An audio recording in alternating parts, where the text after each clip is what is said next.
हरि ओं श्री गुरुभ्यो नमः। परम गुरुभ्यो नमः। श्रीमदानंद तीर्थ भगवत्पादाचार्य गुरुभ्यो नमः।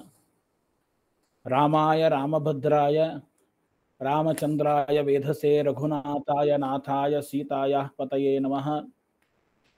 भवति यदनुभावात् एडमूकोऽपि वाग्मी जडमतिरपि जन्तुर्जायते प्राज्ञमौलिः सकलवचनचेतो देवता भारती सा मम वचसि निधत्तां सन्निधिं मानसे च।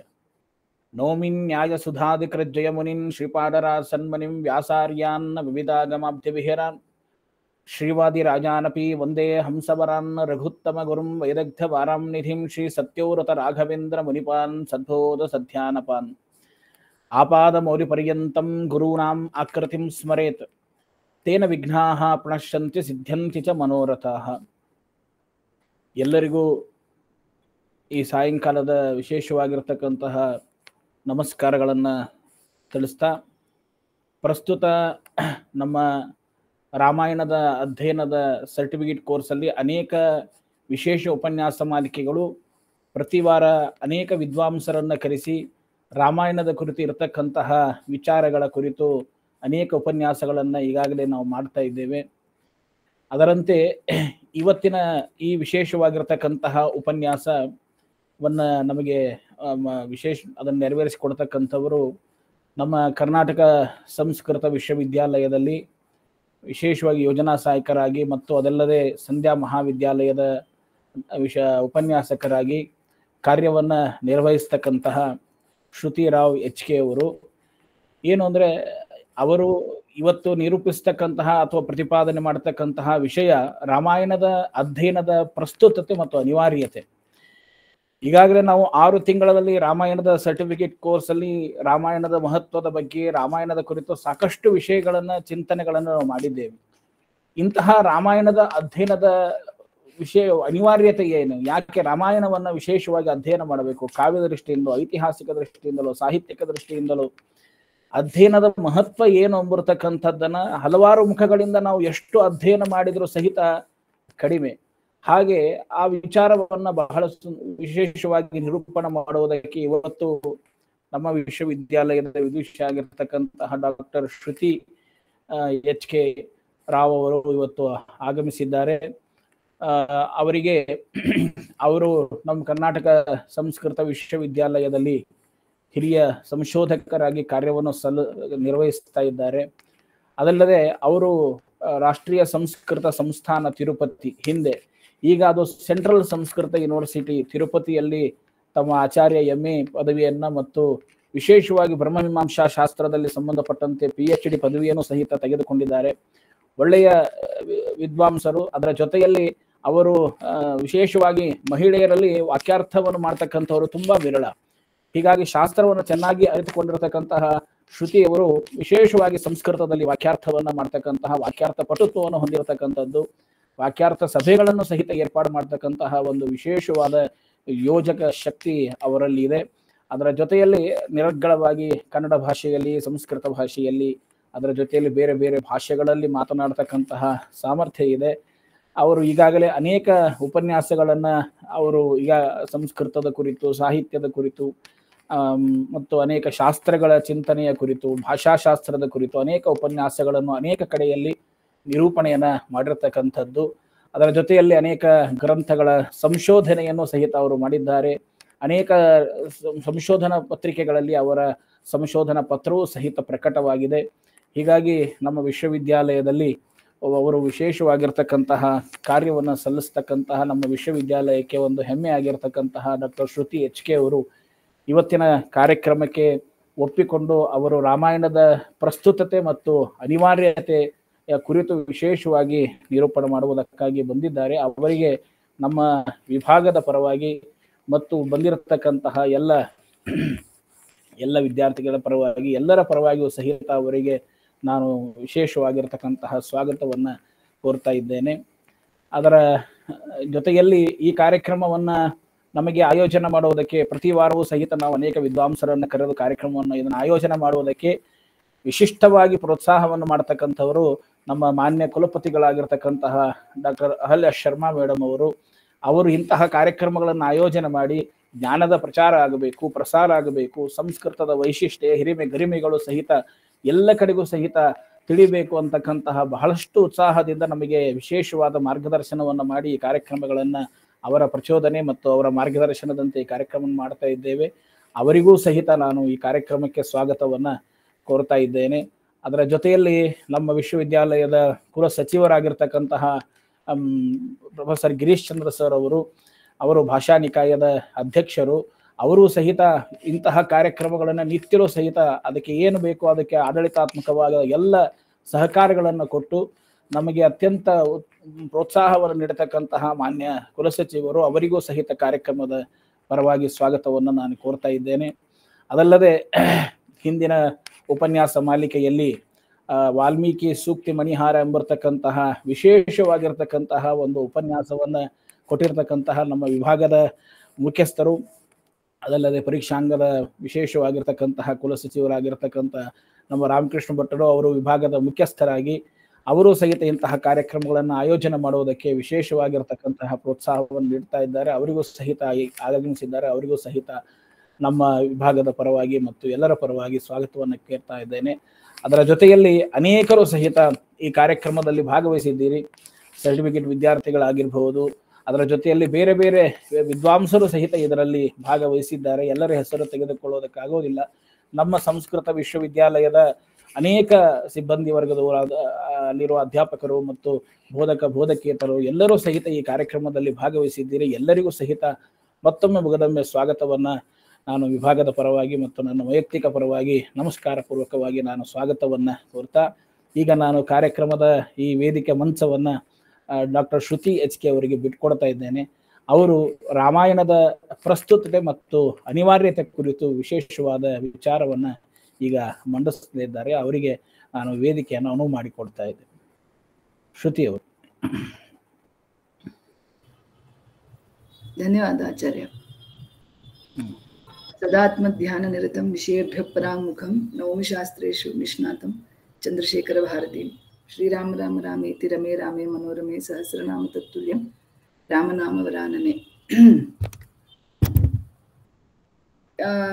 ಇವತ್ತಿಗೆ ನಾನು ರಾಮಾಯಣದ ಪ್ರಸ್ತುತತೆಯ ಕುರಿತಾಗಿ ನಾನು ಗ್ರಹಿಸಿದ ಅಂಶವನ್ನ ನಿಮ್ಮೆಲ್ಲರ ಮುಂದೆ ಪ್ರಸ್ತುತಪಡಿಸಬೇಕು ಅಂತ ಅನ್ಕೊಂಡಿದ್ದೀನಿ. ಪ್ರಾಯಶಃ ನಾನು ಎಲ್ಲರಿಗೂ ಕೇಳಲ್ಪಡ್ತಾ ಇದ್ದೀನಿ ಅಂತ ಅನ್ಕೊಂಡಿದ್ದೀನಿ. ಹಾಗೇನಾದ್ರೂ ಇಲ್ಲ ಅಂದ್ರೆ ನನಗೆ ಹೇಳಿ. ಯಾವಾಗಲೂ ರಾಮಾಯಣ, ಮಹಾಭಾರತ ಮತ್ತು ಭಾಗವತ ಎಂಬ ಗ್ರಂಥಗಳನ್ನು ನೋಡಿದಾಗ ಇದು ಇತಿಹಾಸ ಕಾವ್ಯನೋ ಅಥವಾ ಬರೀ ಕಾವ್ಯನೋ ಅಥವಾ ಇದು ವೇದ ತುಲ್ಯವಾದಂತಹ ಗ್ರಂಥನೋ, ಈ ರೀತಿಯಾಗಿ ಒಂದು ನಮ್ಗೇನಾಗುತ್ತೆ ಅಂತ ಹೇಳಿದ್ರೆ ಇದು ನಮ್ಮ ಆಪ್ತತೆಯ ಮಟ್ಟವನ್ನ ಸ್ವಲ್ಪ ಕಳೆದುಕೊಳ್ಳುತ್ತೇನೋ ಅಂತ. ಯಾಕೆಂದ್ರೆ ನಮ್ಗೆ ವೇದ ಅಂದ್ರೆ ಅದೊಂದು ರಹಸ್ಯ ಗ್ರಂಥ. ವೇದ ಸಮಾನವಾದಂತಹ ಗ್ರಂಥಗಳು ಅಂದ್ರೆ ನಮ್ಗೆ ಸ್ವಲ್ಪ ಅದರಲ್ಲಿ ರಹಸ್ಯವಾದಂತಹ ಮತ್ತು ಮೇಲ್ಸ್ತರವಾದಂತಹ ವಿಷಯಗಳಿರುವ, ಸಾಮಾನ್ಯ ಮನುಷ್ಯನಿಗೆ ಅರ್ಥವಾಗದಿರುವಂತಹ ವಿಷಯಗಳು ಇರಬಹುದೇನೋ ಎಂಬ ಭ್ರಮೆ ನಮ್ಮೆಲ್ಲರಿಗೂ ಬರ್ತಾ ಇರುತ್ತೆ. ಹಾಗಾಗಿ ನಾವು ರಾಮಾಯಣವನ್ನು ಓದುವಾಗ ಸಾಮಾನ್ಯವಾಗಿ ರಾಮನ, ಸೀತೆಯ, ಹನುಮಂತನ ಇತ್ಯಾದಿ, ನಾನು ಹನುಮಂತ ಅಂತ ಹೇಳಿದಾಗ ಇಲ್ಲಿ ಪ್ರಾಣದೇವರು ಅಂತ ಹೇಳಲಿಲ್ಲ ಅಂತ ಬೇಜಾರು ಮಾಡ್ಕೊಳ್ಬೇಡಿ.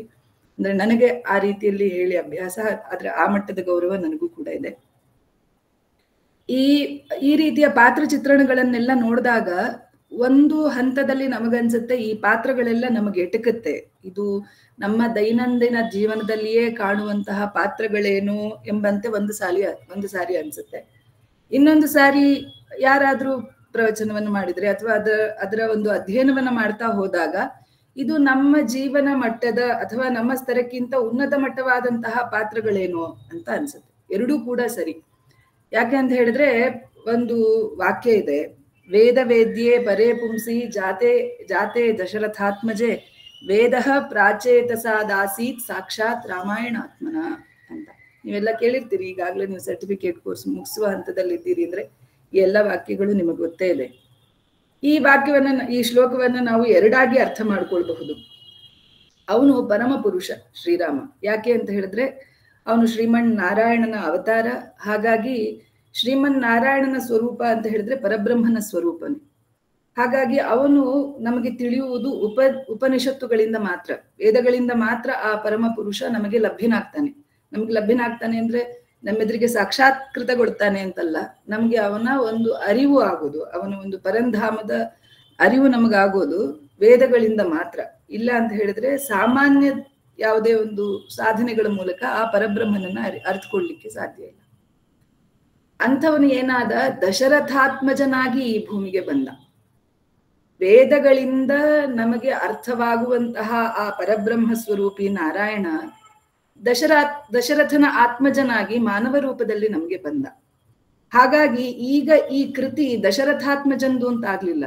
ಯಾರು ಪರಬ್ರಹ್ಮ ಸ್ವರೂಪಿಯಾಗಿದ್ದಾನೋ ಆ ಶ್ರೀಮನ್ ನಾರಾಯಣನ ಮಾನವ ಸ್ವರೂಪಿಯಾದಂತಹ ಕಾವ್ಯ. ಹಾಗಾಗಿ ಪ್ರಾಚೇತಸನಾದಂತಹ ವಾಲ್ಮೀಕಿಯಿಂದ ರಚಿಸಲ್ಪಟ್ಟಂತಹ ಈ ಕಾವ್ಯ ವೇದ ತುಲ್ಯ ಅಂತ ಹೇಳ್ತಾರೆ. ವೇದ ಪ್ರಾಚೇತಸಾದಾಸಿ, ಇದು ಎರಡು ಅರ್ಥ ಮಾಡ್ಕೊಳ್ಬಹುದು. ರಾಮನೇ ಮಾನವನಾದಂತಹ ರಾಮ ಪರಬ್ರಹ್ಮ ಸ್ವರೂಪಿ ಆಗಿರುವುದರಿಂದ ರಾಮಾಯಣವೂ ಪರಬ್ರಹ್ಮ ಸ್ವರೂಪಿ ಆಯಿತು, ವೇದ ಸ್ವರೂಪಿ ಆಯಿತು ಅಂತ. ಅಥವಾ ಪರಬ್ರಹ್ಮ ಸ್ವರೂಪಿಯಾದಂತಹ ನಾರಾಯಣ ಈ ಜಗತ್ತಿಗೆ ಮಾನವನಾಗಿ ಬಂದಿರೋದ್ರಿಂದ ಪರಬ್ರಹ್ಮ ಸ್ವರೂಪವಾದಂತಹ ರಾಮಾಯಣವನ್ನೇ ನಾವು ಓದ್ತಾ ಇದ್ದೀವಿ ಅಂತ. ಇದು ಸಾಕ್ಷಾತ್ ರಾಮಾಯಣಾತ್ಮನ, ವೇದವೇ ರಾಮಾಯಣ ಅಂತ, ಬೇರೆ ಏನೂ ಅಲ್ಲ. ಹಾಗಾಗಿ ನಾವು ರಾಮಾಯಣವನ್ನ ಒಂದು ಓದ್ಬಿಟ್ರೆ ಸಾಕು, ಬೇರೆ ಏನನ್ನೂ ನಮ್ಮ ಜೀವನದಲ್ಲಿ ಓದ್ಬೇಕಾಗಿಯೇ ಇಲ್ಲ.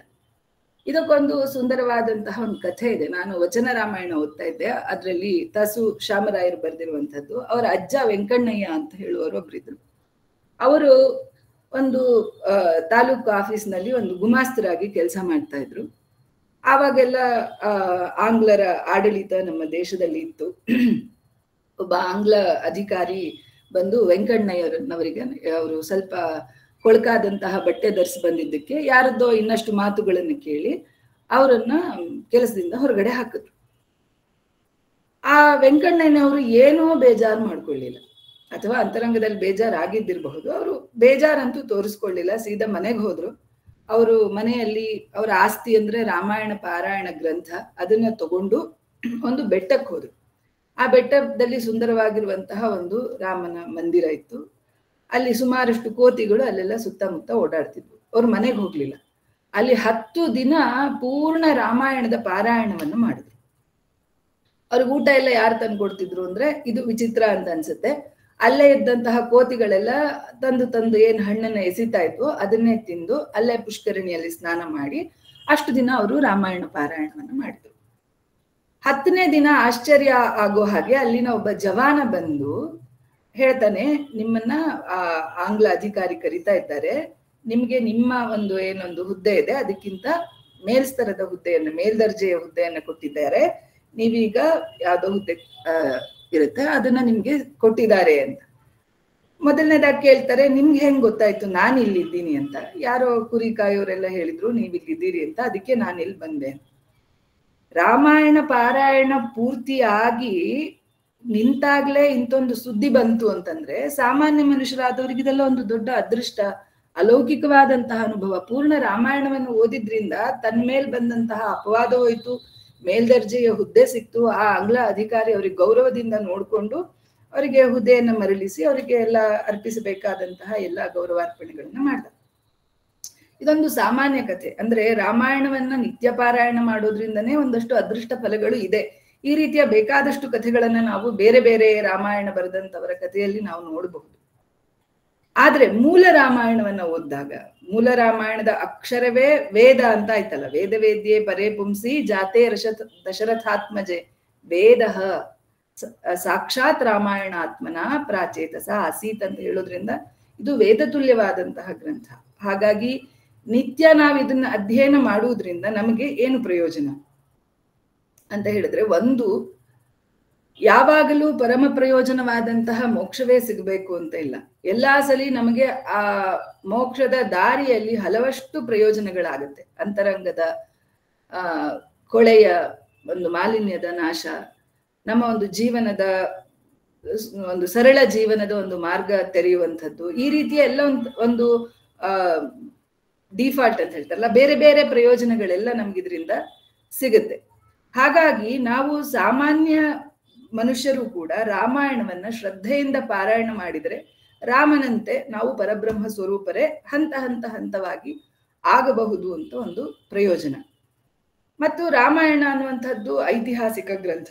ರಾಮಾಯಣ ಮಹಾಭಾರತ ಅಂತೆಲ್ಲ ಹೇಳುವುದು ಎಷ್ಟು ನಿಜವೋ ಇದೊಂದು ಚರಿತ್ರಾತ್ಮಕವಾದಂತಹ ಕಾವ್ಯ. ಯಾಕೆಂತ ಹೇಳಿದ್ರೆ ವಾಲ್ಮೀಕಿ ಕವಿ, ಅವನಿಂದ ವರ್ಣಿಸಲ್ಪಟ್ಟಂತಹ ಕಾವ್ಯ ಈ ರಾಮಾಯಣ. ಹಾಗಾಗಿ ನಾವು ಕಾವ್ಯ ದೃಷ್ಟಿಯಿಂದ ಇದನ್ನ ಆಸ್ವಾದನೆ ಮಾಡ್ತಾ ಹೋದ್ರೆ ಕಾವ್ಯ ಯಾವತ್ತೂ ಹೇಳುತ್ತೆ ರಾಮವದ್ ವರ್ತಿತವ್ಯಂ ರಾವಣವದ್ ನ ವರ್ತಿತವ್ಯಂ. ಇದನ್ನೆಲ್ಲ ನೀವು ಪ್ರಾಯಶಃ ಕೇಳೇ ಇರ್ತೀರಿ. ಹಾಗಾಗಿ ಕಾವ್ಯ ಯಾವಾಗ್ಲೂ ನಮಗೆ ಒಂದು ಸುಂದರವಾಗಿ ವಿಷಯವನ್ನ ತಿಳಿಸಿಕೊಡುವಂತಹ ಕೆಲಸ ಮಾಡುತ್ತೆ. ಇದು ವೇದದಂತೆ ಕಠಿಣವಾಗಿ, ಗಂಭೀರವಾಗಿ, ಗೌಪ್ಯವಾಗಿ ಹೇಳುವಂತಹ ಕೆಲಸವನ್ನು ಮಾಡೋದಿಲ್ಲ. ಸಾಧಾರಣವಾಗಿ ವಾಲ್ಮೀಕಿ ಋಷಿಗಳೇ ನಮ್ಮ ಜೊತೆಗೆ ಬಂದು ಅಲ್ಲಿ ನಡೆದಂತಹ ಘಟನೆಯನ್ನು ಅವ್ರು ಸ್ವಯಂ ನೋಡ್ತಾರೆ. ಅವರು ರಾಮಾಯಣದ ಪಾತ್ರ, ಅವರು ಕೂಡ ಒಂದು ಪಾತ್ರ. ಅವ್ರು ನೋಡ್ತಾ ನೋಡ್ತಾ ನೋಡ್ತಾನೆ ಎಲ್ಲ ಹೇಳುವಂಥದ್ದು. ಅವ್ರು ಹೇಗ್ ನೋಡ್ತಾರೆ ಅಂದ್ರೆ ನಮ್ಮಂತೆ ನೋಡೋದಿಲ್ಲ. ಅವರು ತಮ್ಮ ಅಂತರಂಗದಿಂದ ನಡೆದಂತಹ ಘಟನೆಗಳನ್ನೆಲ್ಲ ನೋಡಿ ನಮಗೆ ಆ ರಾಮಾಯಣವನ್ನ ಉಣಬಡಿಸಿದ್ದಾರೆ.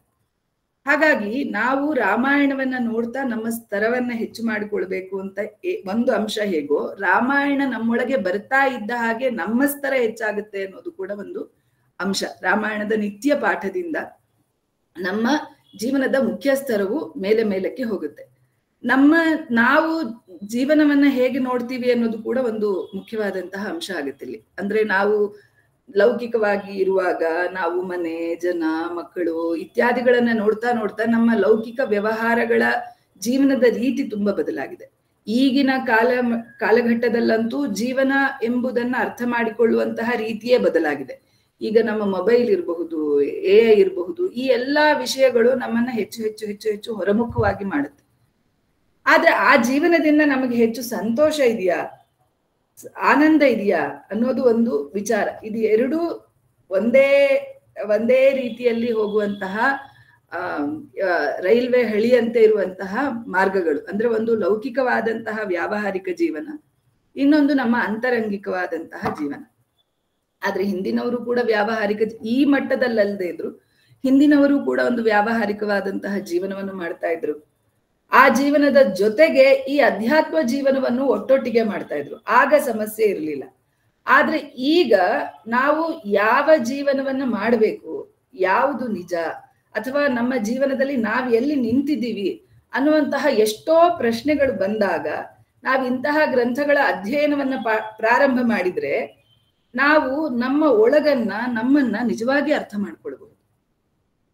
ಇದಕ್ಕೆ ನಾನು ಭಗವದ್ಗೀತೆಯಿಂದ ನನ್ನ ವಿಷಯವನ್ನ ಪ್ರಾರಂಭ ಮಾಡ್ತೀನಿ. ಭಗವದ್ಗೀತೆಯ ದೈವಾಸುರ ಸಂಪದ್ ವಿಭಾಗ ಯೋಗದಲ್ಲಿ ನಿಮ್ಗೆ ಗೊತ್ತಿರುತ್ತೆ, ಅಭಯಂ ಸತ್ವ ಸಂಶುದ್ಧಿ ಜ್ಞಾನಯೋಗ ವ್ಯವಸ್ಥಿತಿ ದಾನಂ ದಮಶ್ಚ ಯಜ್ಞಶ್ಚ ಸ್ವಾಧ್ಯಾಯಸ್ತಪ ಆರ್ಜವಂ ಅಹಿಂಸಾ ಸತ್ಯಮಕ್ರೋಧ ತ್ಯಾಗ ಶಾಂತಿರಪೈಶುನಂ ಇತ್ಯಾದಿ ಗುಣಗಳನ್ನ ದೈವಿ ಗುಣಗಳು ಅಂತ ಹೇಳ್ತಾ ಹೋಗ್ತಾರೆ. ಇದನ್ನೇ ವಾಲ್ಮೀಕಿಗಳು ಕೂಡ ನಾರದರನ್ನ ಮೊದಲಿಗೆ ಕೇಳ್ತಾರೆ ಕೋನ್ವಸ್ಮಿನ್ ಸಾಂಪ್ರತಂ ಲೋಕೆ ಗುಣವಾನ್ ಕಶ್ಚ ವೀರ್ಯವಾನ್ ಧರ್ಮಜ್ಞಶ್ಚ ಕೃತಜ್ಞಶ್ಚ ಸತ್ಯವಾಕ್ಯೋ ದೃಢವ್ರತಃ. ಏನು ಭಗವದ್ಗೀತೆಯಲ್ಲಿ ಹೇಳಿದೆ, ದೈವಿ ಗುಣಗಳು, ದೈವಿ ಸಂಪತ್ ಅಂತ ಗುಣಗಳನ್ನ ಅಲ್ಲಿ 16ನೇ ಅಧ್ಯಾಯದಲ್ಲಿ ಹೇಳಿದೆ, ಪ್ರಾರಂಭದಲ್ಲೇ ಹೇಳಿದೆ. ಅದೇ ಗುಣಗಳನ್ನೇ ವಾಲ್ಮೀಕಿಗಳು ತಪಸ್ಸಿನಲ್ಲಿ ನಿರತರಾದಂತಹ ನಾರದರನ್ನ ಕೇಳ್ತಾರೆ. ನಾರದರು ಅದೇ ಗುಣಗಳಿರುವಂತಹ ರಾಮನನ್ನ ಹೇಳ್ತಾರೆ. ಅದೇ ಗುಣಗಳಿರುವಂತಹ ರಾಮನ ಮಹತ್ವವನ್ನ, ರಾಮನ ಇರುವಿಕೆಯನ್ನ, ರಾಮನ ಕುರಿತಾಗಿ ಅವರು ಹೇಳ್ತಾರೆ. ಮತ್ತೆ ಅದೇ ಅಧ್ಯಾಯದಲ್ಲಿ 4ನೇ ಶ್ಲೋಕದಲ್ಲಿ ಆಸುರಿ ಗುಣವನ್ನ ಹೇಳ್ತಾರೆ. ದಂಭೋ ದರ್ಪಶ್ಚ ಅಭಿಮಾನಶ್ಚ ಕ್ರೋಧ ಪಾರುಷ್ಯಮೇವಚ ಅಜ್ಞಾನಂ ಚಾಭಿಜಾತಸ್ಯ ಪಾರ್ಥ ಸಂಪದ ಮಾಸುರೀಂ ಅಂತ ಆಸುರಿ ಗುಣವನ್ನು ಭಗವದ್ಗೀತೆ ಹೇಳ್ತಾರೆ. ಅದರಲ್ಲೊಂದು ಸ್ತ್ರೀ ವ್ಯಾಮೋಹ ಅಂತ ಒಂದು ಗುಣವನ್ನ ಬಿಟ್ರೆ, ದುರ್ಗುಣವನ್ನ ಬಿಟ್ರೆ ಇನ್ನೆಲ್ಲಾ ರಾವಣನಲ್ಲಿರುವಂತಹ ದುರ್ಗುಣಗಳನ್ನೇ ಆ ದೈವಾಸುರ ಸಂಪದ್ ವಿಭಾಗ ಯೋಗದಲ್ಲಿ ಆಸುರಿ ಗುಣವನ್ನ ಕೀರ್ತನೆ ಮಾಡಿದ್ದಾರೆ. ಅದೇ ಗುಣವನ್ನ ಹೊಂದಿದವನು ರಾವಣ. ಹಾಗಾಗಿ ಈ ರಾಮ ರಾವಣ ಎನ್ನುವಂತಹ ಎರಡು ಮುಖ್ಯ ಪಾತ್ರಗಳೇನಿದೆ, ಇದು ಈ ಕಲಿಕಾಲದಲ್ಲಿ ನಮ್ಮೊಳಗೆ ಇರುವಂತಹ ಪಾತ್ರಗಳು. ಎರಡು ನಮ್ಮಲ್ಲಿ ಯಾವಾಗ್ಲೂ ಎರಡೂ ಕೆಲಸ ಮಾಡ್ತಾ ಇರುತ್ತೆ. ಯಾರಲ್ಲಿ ಸತ್ವಗುಣ ಜಾಸ್ತಿ ಆಗಿರುತ್ತೋ ಅವರಲ್ಲಿ ರಾಮನ ಗುಣಗಳು ಅಧಿಕವಾಗಿರುತ್ತೆ. ಯಾರಲ್ಲಿ ರಜೋಗುಣವು ಅಧಿಕವಾಗಿರುತ್ತೋ ಅವರಲ್ಲಿ ರಾವಣನ ಗುಣವು ದಂಭ, ದರ್ಪ, ಅಭಿಮಾನ ಇತ್ಯಾದಿ ಗುಣಗಳು, ರಜೋಗುಣಗಳು ನಮ್ಮಲ್ಲಿಯೇ ಇರುತ್ತೆ. ಹಾಗಾಗಿ ನಾವು ರಾಮನ ಚರಿತ್ರೆಯನ್ನ ಓದ್ತಾ ಹೋದ ಹಾಗೆ ರಾವಣನ ಅವಗುಣಗಳು ನಮ್ಮೊಳಗೆ ಏನಿದೆ ಅದು ಕಡಿಮೆ ಆಗ್ತಾ ಹೋಗುತ್ತೆ. ಅಂದ್ರೆ ನಾವು ಹೆಚ್ಚು ಯಾವುದನ್ನ ನೋಡ್ತೀವಿ, ಹೆಚ್ಚು ಯಾವುದನ್ನ ಕೇಳ್ತೀವಿ, ಹೆಚ್ಚು ಯಾವುದನ್ನ ಅನುಸಂಧಾನ ಮಾಡ್ತೀವಿ, ಹೆಚ್ಚು ಯಾವುದನ್ನ ಮನನ ಮಾಡ್ತೀವಿ, ಅದೇ ನಾವಾಗಿ ಹೋಗ್ತೀವಿ. ಹಾಗಾಗಿ ಆ ರಾಮನ ಗುಣಗಳನ್ನ ನಮ್ಮೊಳಗೆ ತಗೊಳ್ತಾ ಹೋದ ಹಾಗೆ, ಓದ್ತಾ ಹೋದ ಹಾಗೆ ರಾವಣನ ಆಸುರಿಯ ಆ ಗುಣಗಳು ನಮ್ಮಲ್ಲಿ ಕಡಿಮೆ ಆಗ್ತಾ ಹೋಗುತ್ತೆ. ಇನ್ನೊಂದು ರಾಮಾಯಣದ ಮಹತ್ವವನ್ನ ನೀವು ಈಗಾಗಲೇ ಎಲ್ಲರೂ ಕೇಳಿರೋದ್ರಿಂದ ಈ ಶ್ಲೋಕವನ್ನು ಕೂಡ ಕೇಳಿರ್ತೀರಿ. ವಾಲ್ಮೀಕಿ ಗಿರಿ ಸಂಭೂತ ರಾಮ ಸಾಗರ ಗಾಮಿನಿ ಪುನಾತಿ ಭುವನಂ ಪುಣ್ಯ ರಾಮಾಯಣ ಮಹಾನದಿ. ಇಲ್ಲಿ ಮಹಾನದಿ ಅನ್ನುವಂತಹ ಶಬ್ದ ನಮ್ಮ ಸನಾತನ ಧರ್ಮವನ್ನ ಹೇಳುತ್ತೆ. ಏನಂದ್ರೆ ಯಾವಾಗ್ಲೂ ಹಿಂದೆ ಏನ್ ಹೇಳಿತ್ತೋ ಅದು ಇಂದಿಗೂ ಅನ್ವಯವಾಗುವಂತಹ ಧರ್ಮವಾದ್ರೆ ಅದನ್ನ ಸನಾತನ ಧರ್ಮ ಅಂತ ಹೇಳ್ತಾರೆ. ನದಿ ಹಾಗೆ ಅಲ್ವಾ, ಎಲ್ಲೋ ಹುಟ್ಟಿ ಎಲ್ಲೋ ಹೋಗಿ ಸೇರುತ್ತೆ. ತನ್ನ ಇಕ್ಕೆಲಗಳಲ್ಲಿ ಬಂದಂತಹ ಮಾರ್ಗ ಮಧ್ಯದ ಎಲ್ಲರನ್ನ ಅದು ಪವಿತ್ರಗೊಳಿಸ್ತಾ ಹೋಗುತ್ತೆ. ಹಾಗೆ ಸನಾತನ ಧರ್ಮವು ಹಾಗೆ ತನ್ನ ಒಂದು ಸುತ್ತಿಗೆ ಬಂದಂತಹ ಎಲ್ಲ ಜನರನ್ನ ಅದು ಪವಿತ್ರ ಮಾಡ್ತಾ ಹೋಗುತ್ತೆ ಸನಾತನ ಧರ್ಮ. ಹಾಗಾಗಿ ರಾಮಾಯಣ ಅನ್ನುವಂಥದ್ದು ಮುಖ್ಯವಾಗಿ ಧರ್ಮವನ್ನ ತಿಳಿಸುವಂತಹ ಶಾಸ್ತ್ರ ಅಂತ ನನ್ನ ಒಂದು ಓದಿನಲ್ಲಿ ನನಗೆ ದಕ್ಕಿದಂತಹ ಅಂಶ. ರಾಮೋ ವಿಗ್ರಹವಾನ್ ಧರ್ಮ, ರಾಮನ ಒಂದು ಮಾರ್ಗ ರಾಮಾಯಣ. ರಾಮನ ಹುಟ್ಟಿನಿಂದ ಹಿಡಿದು ರಾಮನ ಕೊನೆಯ ಕಾಲದವರೆಗೆ ಹೇಳಿದಂತಹ ರಾಮನ ಮಾರ್ಗ ಏನಿದೆ ಅದು ಧರ್ಮ ಮಾರ್ಗ. ಅವನ ಸ್ವರೂಪವೇ ಧರ್ಮ. ಆ ಧರ್ಮವನ್ನು ತಿಳಿಸುವಂತಹ ಕಾವ್ಯವೇ ರಾಮಾಯಣ. ಹಾಗಾಗಿ ಈ ಮಹಾನದಿ ಅನ್ನೋದು ಒಂದು ಧರ್ಮವನ್ನು ಹರಿಸುವಂತಹ ಧರ್ಮ ಪ್ರವಾಹ ಅಂತ ಹೇಳ್ಬೋದು. ಆ ಧರ್ಮ ಪ್ರವಾಹದಲ್ಲಿ ನಾವು ಬಂದ್ರೆ ನಾವು ಅದೇ ಧರ್ಮದಲ್ಲಿ ಮುಳುಗಿ ಮಿಂದು ಪುನೀತರಾಗ್ತೀವಿ. ಆದ್ರೆ ವಾಲ್ಮೀಕಿಗಳ ಸ್ವರೂಪ ಏನು ಅದನ್ನ ತಿಳ್ಕೊಳ್ಬೇಕು ಯಾವಾಗ್ಲೂ. ವಾಲ್ಮೀಕಿಗಳು ತಪಸ್ವಿಗಳು. ಅವರು ಪ್ರಚೇತಸ ಎನ್ನುವಂತಹ ಋಷಿಗಳ ಮಗ. ಅವರ ಅಂತರಂಗ ತಪಸ್ವಿಯ ಅಂತರಂಗ. ನಾವು ವಾಲ್ಮೀಕಿ ಕಾವ್ಯವನ್ನ ಓದಿದಾಗ 24,000 ಶ್ಲೋಕಗಳಲ್ಲಿ ಅಪಶಬ್ದಗಳು, ಅವರು ಬೈದಂತಹ ಶಬ್ದಗಳು, ಕಟು ಶಬ್ದಗಳು, ಈ ರೀತಿಯ ಶಬ್ದಗಳು ತುಂಬಾ ಕಡಿಮೆ. ಅವರು ಪಾತ್ರಗಳನ್ನ ಚಿತ್ರಣ ಮಾಡ್ತಾ ಇದ್ರು ಕೂಡ. ಅಂದ್ರೆ ಈಗ ಕೈಕೇಯಿಯಾಗಿ ಕೈಕೇಯಿಯನ್ನ ಚಿತ್ರಿಸ್ತಾ ಇರ್ತಾರೆ, ಸುಮಿತ್ರೆಯಾಗಿ ಸುಮಿತ್ರೆಯನ್ನ ಚಿತ್ರಿಸ್ತಾ ಇರ್ತಾರೆ. ನೋಡಿ ನೋಡಿ ಅವರ ಅಂತರಂಗದಲ್ಲಿ ದಕ್ಕಿರ್ತಾರಲ್ಲ. ವಸ್ತುತಃ ಕೈಕೇಯಿ ಕೆಟ್ಟವಳಾಗಿರ್ಬಹುದು, ಆದ್ರೆ ಈ ವಾಲ್ಮೀಕಿ ಎಂಬ ಹೃದಯದ ಅಂತರಂಗದೊಳಗೆ ಬಂದಾಗ ಅವಳು ಶುದ್ಧವಾಗಿ ಒಂದು ಪಾತ್ರಳಾಗಿ ಕೀರ್ತಿತಳಾಗ್ತಾಳೆ. ವಸ್ತುತಃ ನಾವು ನೋಡುವಂತಹ ಕೆಲವು ದುಷ್ಟ ಅಂತ ಹೇಳಿದ್ರೆ ಸಾಮಾನ್ಯವಾಗಿ ದುಷ್ಟ ಪಾತ್ರಗಳು ಅಂದ್ರೆ ಮಂಥರೆ, ಆಮೇಲೆ ಕೈಕೇಯಿ, ಸಾಮಾನ್ಯ ಮಂಥರೆಯಿಂದ ಪ್ರಭಾವಿತಳಾದಂತಹ ಕೈಕೇಯಿ, ಶೂರ್ಪಣಖಿ, ಈ ಎಲ್ಲ ಪಾತ್ರಗಳೇನಿದೆ ರಾವಣ ಇತ್ಯಾದಿಗಳು, ಅವರು ಕೂಡ ನಾವು ನೋಡ್ತಾ ಇರುವಾಗ ಈಗಿನ ಕಾಲದ ಒಂದು ದುಷ್ಟ ಪಾತ್ರದಂತೆ, ಈಗಿನ ಸಿನಿಮಾದಲ್ಲಿ ತೋರಿಸುವ ದುಷ್ಟ ಪಾತ್ರಗಳಂತೆ ನಮ್ಗೆ ಅನ್ಸಲ್ಲ. ಯಾಕೆಂದ್ರೆ ಅವರೆಲ್ಲ ವಾಲ್ಮೀಕಿಯ ಅಂತರಂಗದಲ್ಲಿ ಶೋಧಿಸಲ್ಪಟ್ಟಿದ್ದಾರೆ. ಅಥವಾ ಆಗಿನ ಜೀವನವೂ ಆಗಿರಬಹುದು. ವಾಲ್ಮೀಕಿಯ ಕಲೆ, ವಾಲ್ಮೀಕಿಯ ಒಂದು ಹೇಳುವಿಕೆ ಹೇಗಿದೆ ಅಂದ್ರೆ ಒಬ್ಬ ತಪಸ್ವಿ ಹೇಳುವ ಹಾಗಿದೆ. ಅದು ಕಾವ್ಯವಾಗಿದ್ರೂ ಕೂಡ, ಎಲ್ಲಾ ರಸಗಳಿದ್ರೂ ಕೂಡ ಅದು ಒಂದು ತಪಸ್ಸಿನ ಫಲ. ಒಬ್ಬ ಋಷಿಯ ತಪಸ್ಸಿನ ಫಲ ರಾಮಾಯಣ. ವ್ಯಾಸರ ಮಹಾಭಾರತವೂ ಅಷ್ಟೇ, ಎಲ್ಲಾ ಗ್ರಂಥಗಳು ಹೌದು. ಆದ್ರೆ ವಾಲ್ಮೀಕಿ ಕವಿಯಾದರೂ ಕವಿ ತಪಸ್ವಿ. ನಮ್ಮ ವೇದಾಂತದಲ್ಲಿ ಉಪನಿಷತ್ತಲ್ಲಿ ಒಂದು ವಾಕ್ಯ ಬರುತ್ತೆ, ಕವಿಯ ಅರ್ಥ ಹೇಳುವಾಗ ಹೇಳ್ತಾರೆ ಕವಿ ಕ್ರಾಂತದರ್ಶಿ ಅಂತ. ಅವನು ಎಲ್ಲಾ ಕಾಲಗಳನ್ನ ಅರ್ಥ ಮಾಡಿಕೊಳ್ಳಬಲ್ಲಂತಹ ಒಬ್ಬ ದಿಗ್ದರ್ಶಕ. ಅವನ ಅಂತರಂಗದಲ್ಲಿ ವಿಷಯಗಳು ನಮ್ಮ ಹಾಗೆ ಸಿಕ್ಕೋದಿಲ್ಲ. ನಮ್ಗೇನನ್ನೋ ನೋಡಿದ್ರೆ ನಮ್ಗೊಂದು ಆಗ್ರಹ ಇರುತ್ತೆ, ಮೊದಲೇ ಒಂದು ವಸ್ತುವನ್ನ ನೋಡುವಾಗ ಒಂದು ಆಗ್ರಹ ಇರುತ್ತೆ. ವಾಲ್ಮೀಕಿಗಳೆಲ್ಲ ಹಾಗಲ್ಲ, ಭೂತ ಭವಿಷ್ಯತ್ ವರ್ತಮಾನಗಳನ್ನ ಅರ್ಥ ಮಾಡಿಕೊಂಡಂತಹ ಒಬ್ಬ ದಿಗ್ದರ್ಶಕ. ಅಂಥವನ ಹೃದಯದಲ್ಲಿ ಪಾತ್ರಗಳು ಬಂದಾಗ ಎಲ್ಲವೂ ಶೋಧಿಸಲ್ಪಟ್ಟು ಪವಿತ್ರಗೊಳಿಸಲ್ಪಟ್ಟು ಅದು ಶುದ್ಧವಾದಂತಹ ಪಾತ್ರಗಳಾಗಿ ನಮ್ಮ ಮುಂದೆ ನಿಲ್ಲುತ್ತೆ. ಹಾಗಾಗಿ ಹೇಳ್ತಾರೆ ವಾಲ್ಮೀಕಿ ಗಿರಿ ಸಂಭೂತ. ವಾಲ್ಮೀಕಿ ಅನ್ನೋನು ಪರ್ವತದಂತೆ ದೊಡ್ಡವನು. ವಾಲ್ಮೀಕಿ ಮಹರ್ಷಿ ದೊಡ್ಡವರಲ್ಲ, ಅವರ ಅಂತರಂಗ ಅಷ್ಟು ದೊಡ್ಡದು, ಅಷ್ಟು ಧರ್ಮದಿಂದ ಕೂಡಿದೆ. ಅವರ ಕೋನ್ವಸ್ಮಿನ್ ಸಾಂಪ್ರತಂ ಲೋಕೆ ಗುಣವಾನ್ ಕಶ್ಚ ವೀರ್ಯವಾನ್. ಗುಣವಾನ್ ಮೊದಲನೇದು, ವೀರ್ಯವಾನ್ ಧರ್ಮಜ್ಞಶ್ಚ. ಇದ್ರಲ್ಲಿ ಎಷ್ಟು ಸಲಿ ಧರ್ಮ ಧರ್ಮ ಧರ್ಮ, ಆ 100 ಶ್ಲೋಕಗಳಲ್ಲೇ ಎಷ್ಟು ಸಲಿ ಧರ್ಮ ಶಬ್ದ ಬಂದು ಹೋಗುತ್ತೆ. ಹಾಗಾಗಿ ರಾಮಸಾಗರ ಗಾಮಿನಿ, ಆ ವಾಲ್ಮೀಕಿ ಮುನಿಯಿಂದ ಪ್ರಾರಂಭ ಮಾಡಲ್ಪಟ್ಟು ಆ ಪರ್ವತದಿಂದ ಪ್ರಾರಂಭವಾಗಿ ರಾಮನು ಅನಂತ. ರಾಮನ ಸ್ವಭಾವ ಹೇಗೆ ಅಂತ ಹೇಳಿದ್ರೆ, ನಾವು ರಾಮನನ್ನ ಅಲ್ಲಲ್ಲಲ್ಲಿ ಕಟ್ಟ ಹಾಕ್ಲಿಕ್ಕೆ ಪ್ರಯತ್ನ ಮಾಡ್ತೀವಿ ಪ್ರಸ್ತುತ ಕಾಲದಲ್ಲಿ. ಹೇಗೆ ಅಂತ ಹೇಳಿದ್ರೆ, ರಾಮನು ಸೀತೆಯನ್ನ ತೊರೆದು ಬಿಟ್ಟ, ರಾಮನಿಗೆ ಅಲ್ಲಿ ಏನಾದ್ರೂ ಒಂದು ತೊಂದರೆ ಶೂರ್ಪನಖಿಯನ್ನ ನೋಡಿದಾಗ ಅವಳ ಹತ್ರ ಇನ್ನೊಂದ್ಸರಿ ಚೆನ್ನಾಗಿ ವ್ಯವಹಾರ ಏನೇನೋ ಒಂದಷ್ಟು ರಾವಣರ ವಿಷಯವನ್ನ ನೋಡಿದಾಗ ರಾಮ ಆರ್ಯ, ರಾವಣ ದ್ರಾವಿಡ, ಇದು ಆರ್ಯ ದ್ರಾವಿಡರ, ಮತ್ತು ರಾವಣ ಶೈವ, ರಾಮ ವೈಷ್ಣವ, ವೈಷ್ಣವ ಶೈವರ, ಏನೇನೇನೇನೋ ವಿಷಯಗಳು ಬರುತ್ತೆ ಗಲಾಟೆಯಲ್ಲಿ. ಆದ್ರೆ ಹಾಗಲ್ಲ, ರಾಮ ಎಂಬುದು ಅನಂತ. ಸಾಗರ ಅನ್ನೋದು ಇಂತಹ ದುಷ್ಟ ವಿಷಯಗಳನ್ನು ಒಳಗೊಳ್ಳುತ್ತೆ, ಅದರಿಂದ ಸಾಗರಕ್ಕೇನು ಆಗೋದಿಲ್ಲ. ಒಂದು ರಾಮನ ಅನಂತ ಕಲ್ಪನೆ, ಒಂದು ಧರ್ಮದ ಅನಂತ ಕಲ್ಪನೆ ಆ ಪ್ರವಾಹದಲ್ಲಿದೆ. ಹಾಗಾಗಿ ಪೂರ್ಣ ಆ ವಾಲ್ಮೀಕಿ ಗಿರಿಯಿಂದ ಹೊರಟು ರಾಮನೆಂಬ ಸಾಗರಕ್ಕೆ ಸೇರುವವರೆಗೆ ಅದೊಂದು ಧರ್ಮದ ಹೊಳೆ, ಧರ್ಮದ ಪ್ರವಾಹ. ಹಾಗಾಗಿ ರಾಮ ಮಾರ್ಗ ಅಂತ ಏನ್ ಹೇಳ್ತಾರೆ, ಅದು ಧರ್ಮದ ಮಾರ್ಗ. ನಾವ್ ಯಾವಾಗ ರಾಮಾಯಣವನ್ನ ಪ್ರವೇಶ ಮಾಡ್ತೀವಿ ಅಲ್ಲಿ ನಾವು ಧರ್ಮವನ್ನೇ ಪ್ರವೇಶ ಮಾಡ್ತೀವಿ. ಅದಕ್ಕೆ ಹೇಳ್ತಾರಲ್ವಾ, ಎಲ್ಲೆಲ್ಲಿ ರಾಮಾಯಣ ಪ್ರವಚನ ನಡೆಯುತ್ತೋ ಅಲ್ಲೆಲ್ಲ ಹನುಮ ಬರ್ತಾನೆ ಅಂತ. ಯಾಕೆ ಬರ್ತಾನೆ? ಅಲ್ಲಿ ಧರ್ಮ ಇರುತ್ತೆ. ಎಲ್ಲಿ ಧರ್ಮ ಇರುತ್ತೋ ಅಲ್ಲಿ ಹನುಮಾದಿ ಎಲ್ಲ ಶ್ರೇಷ್ಠ ಸಂತರು ಅಲ್ಲಿ ಇರ್ತಾರೆ ಅಂತ. ಹಾಗಾಗಿ ಮೊದಲು ನಾವು ರಾಮಾಯಣಕ್ಕೆ ಪ್ರವೇಶ ಮಾಡ್ಬೇಕಂದ್ರೆ ವಾಲ್ಮೀಕಿಗಳ ಅಂತರಂಗ ಅರ್ಥ ಮಾಡ್ಕೊಳ್ಬೇಕು. ವಾಲ್ಮೀಕಿಗಳು ತಪಸ್ವಿಗಳು, ಅವರು ರಾಮನ ಬಗ್ಗೆ ಕೇಳಿದಂತಹ ನಾರದರು ತಪಸ್ವಿಗಳು. ಹಾಗಾಗಿ ತಪಸ್ವಿಗಳ ನಡುವೆ ಉಂಟಾದ ಸಂಭಾಷಣೆಯಿಂದ ಸಿಕ್ಕಿದಂತಹ ಪಾತ್ರ ರಾಮ. ಹಾಗಾಗಿ ಮೊದಲು ನಾವು ನಮ್ಮ ಹೃದಯವನ್ನ ಶುದ್ಧ ಮಾಡ್ಕೊಳ್ಬೇಕು. ಎರಡೂ ಆಗುತ್ತೆ, ರಾಮಾಯಣವನ್ನ ಓದಿ ಹೃದಯವೂ ಶುದ್ಧವಾಗುತ್ತೆ.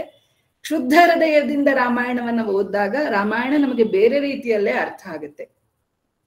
ಹಾಗಾಗಿ ಈ ದೃಷ್ಟಿಯಿಂದ ನೋಡಿದಾಗ ರಾಮಾಯಣದ ಮಹಾತ್ಮೆ ಅನ್ನೋದು ಬಹಳ ಶ್ರೇಷ್ಠ ಸ್ತರದಲ್ಲಿರುತ್ತೆ. ಅಂದ್ರೆ ನಮ್ಮ ಅಂತರಂಗ ಶುದ್ಧಿಯಾಗಿ ಒಂದಷ್ಟು ತಪಸ್ಸು ಮಾಡಿ ರಾಮಾಯಣವನ್ನ ಓದ್ತಾ ತಪಸ್ಸು ಮಾಡ್ತೀವೋ ಅಥವಾ ತಪಸ್ಸು ಮಾಡಿ ರಾಮಾಯಣವನ್ನ ಓದ್ತೀವೋ, ಆದ್ರೆ ತಪಸ್ಸಿನಲ್ಲಿ ರಾಮಾಯಣ, ನಿಜವಾದ ರಾಮಾಯಣ ನಮಗೆ ದಕ್ಕತ್ತೆ. ಯಾಕೆಂದ್ರೆ ವಾಲ್ಮೀಕಿ ಒಬ್ಬ ಸಾಮಾನ್ಯ ಕವಿ ಅಲ್ಲ, ಅವನೊಬ್ಬ ಶ್ರೇಷ್ಠ ಕವಿ ಮತ್ತು ಋಷಿ ವಂಶದಲ್ಲಿ ಬಂದಂತಹ ಒಬ್ಬ ಕವಿ.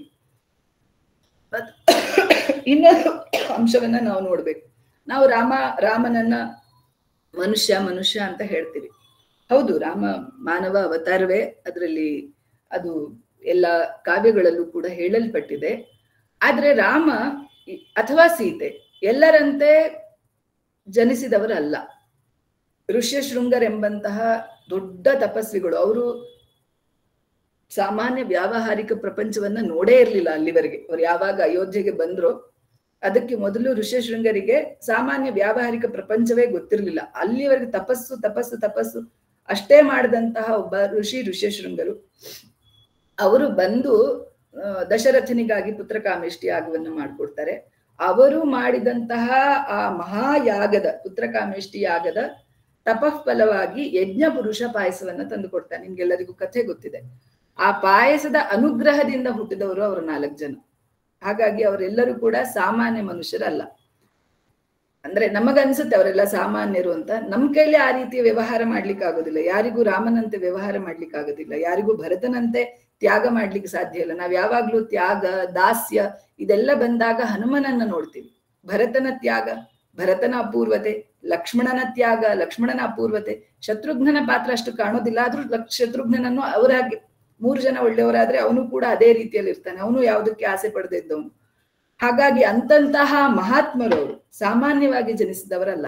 ಹಾಗೆ ಸೀತೆಯೂ ಕೂಡ ಅಷ್ಟೇ. ಜನಕ ಮಹಾರಾಜನಿಗೆ, ಕ್ಷೀರಧ್ವಜ ಜನಕ ಮಹಾರಾಜನಿಗೆ ಸೀತೆ ಉಳುಮೆ ಮಾಡುವಾಗ ಯಾಗ ಯಜ್ಞದ ಭೂಮಿಗಾಗಿ ಯಜಮಾನನೇ ಹೋಗಿ ಆ ಭೂಮಿಯನ್ನ ಕೃಷಿ ಮಾಡಿ ಸ್ವಚ್ಛ ಮಾಡ್ಬೇಕಾಗಿತ್ತು. ಅಲ್ಲಿ ಏನು ಇರಬಾರ್ದು. ಒಂದು ಯಾಗ ಮಾಡ್ಬೇಕಂದ್ರೆ ಆ ಭೂಮಿಯನ್ನ ಯಜಮಾನ ಹೋಗಿ ಸ್ವಚ್ಛ ಮಾಡ್ಬೇಕು ಅಂತ ಒಂದು ನಿಯಮ ಇದೆ ಅಂತೆ.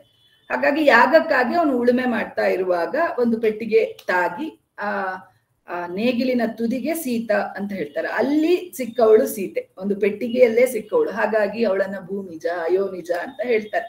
ಹಾಗೆ ಸಿಕ್ಕವಳು ಅಪೂರ್ವವಾಗಿರುವಂತಹ ಸೀತೆ.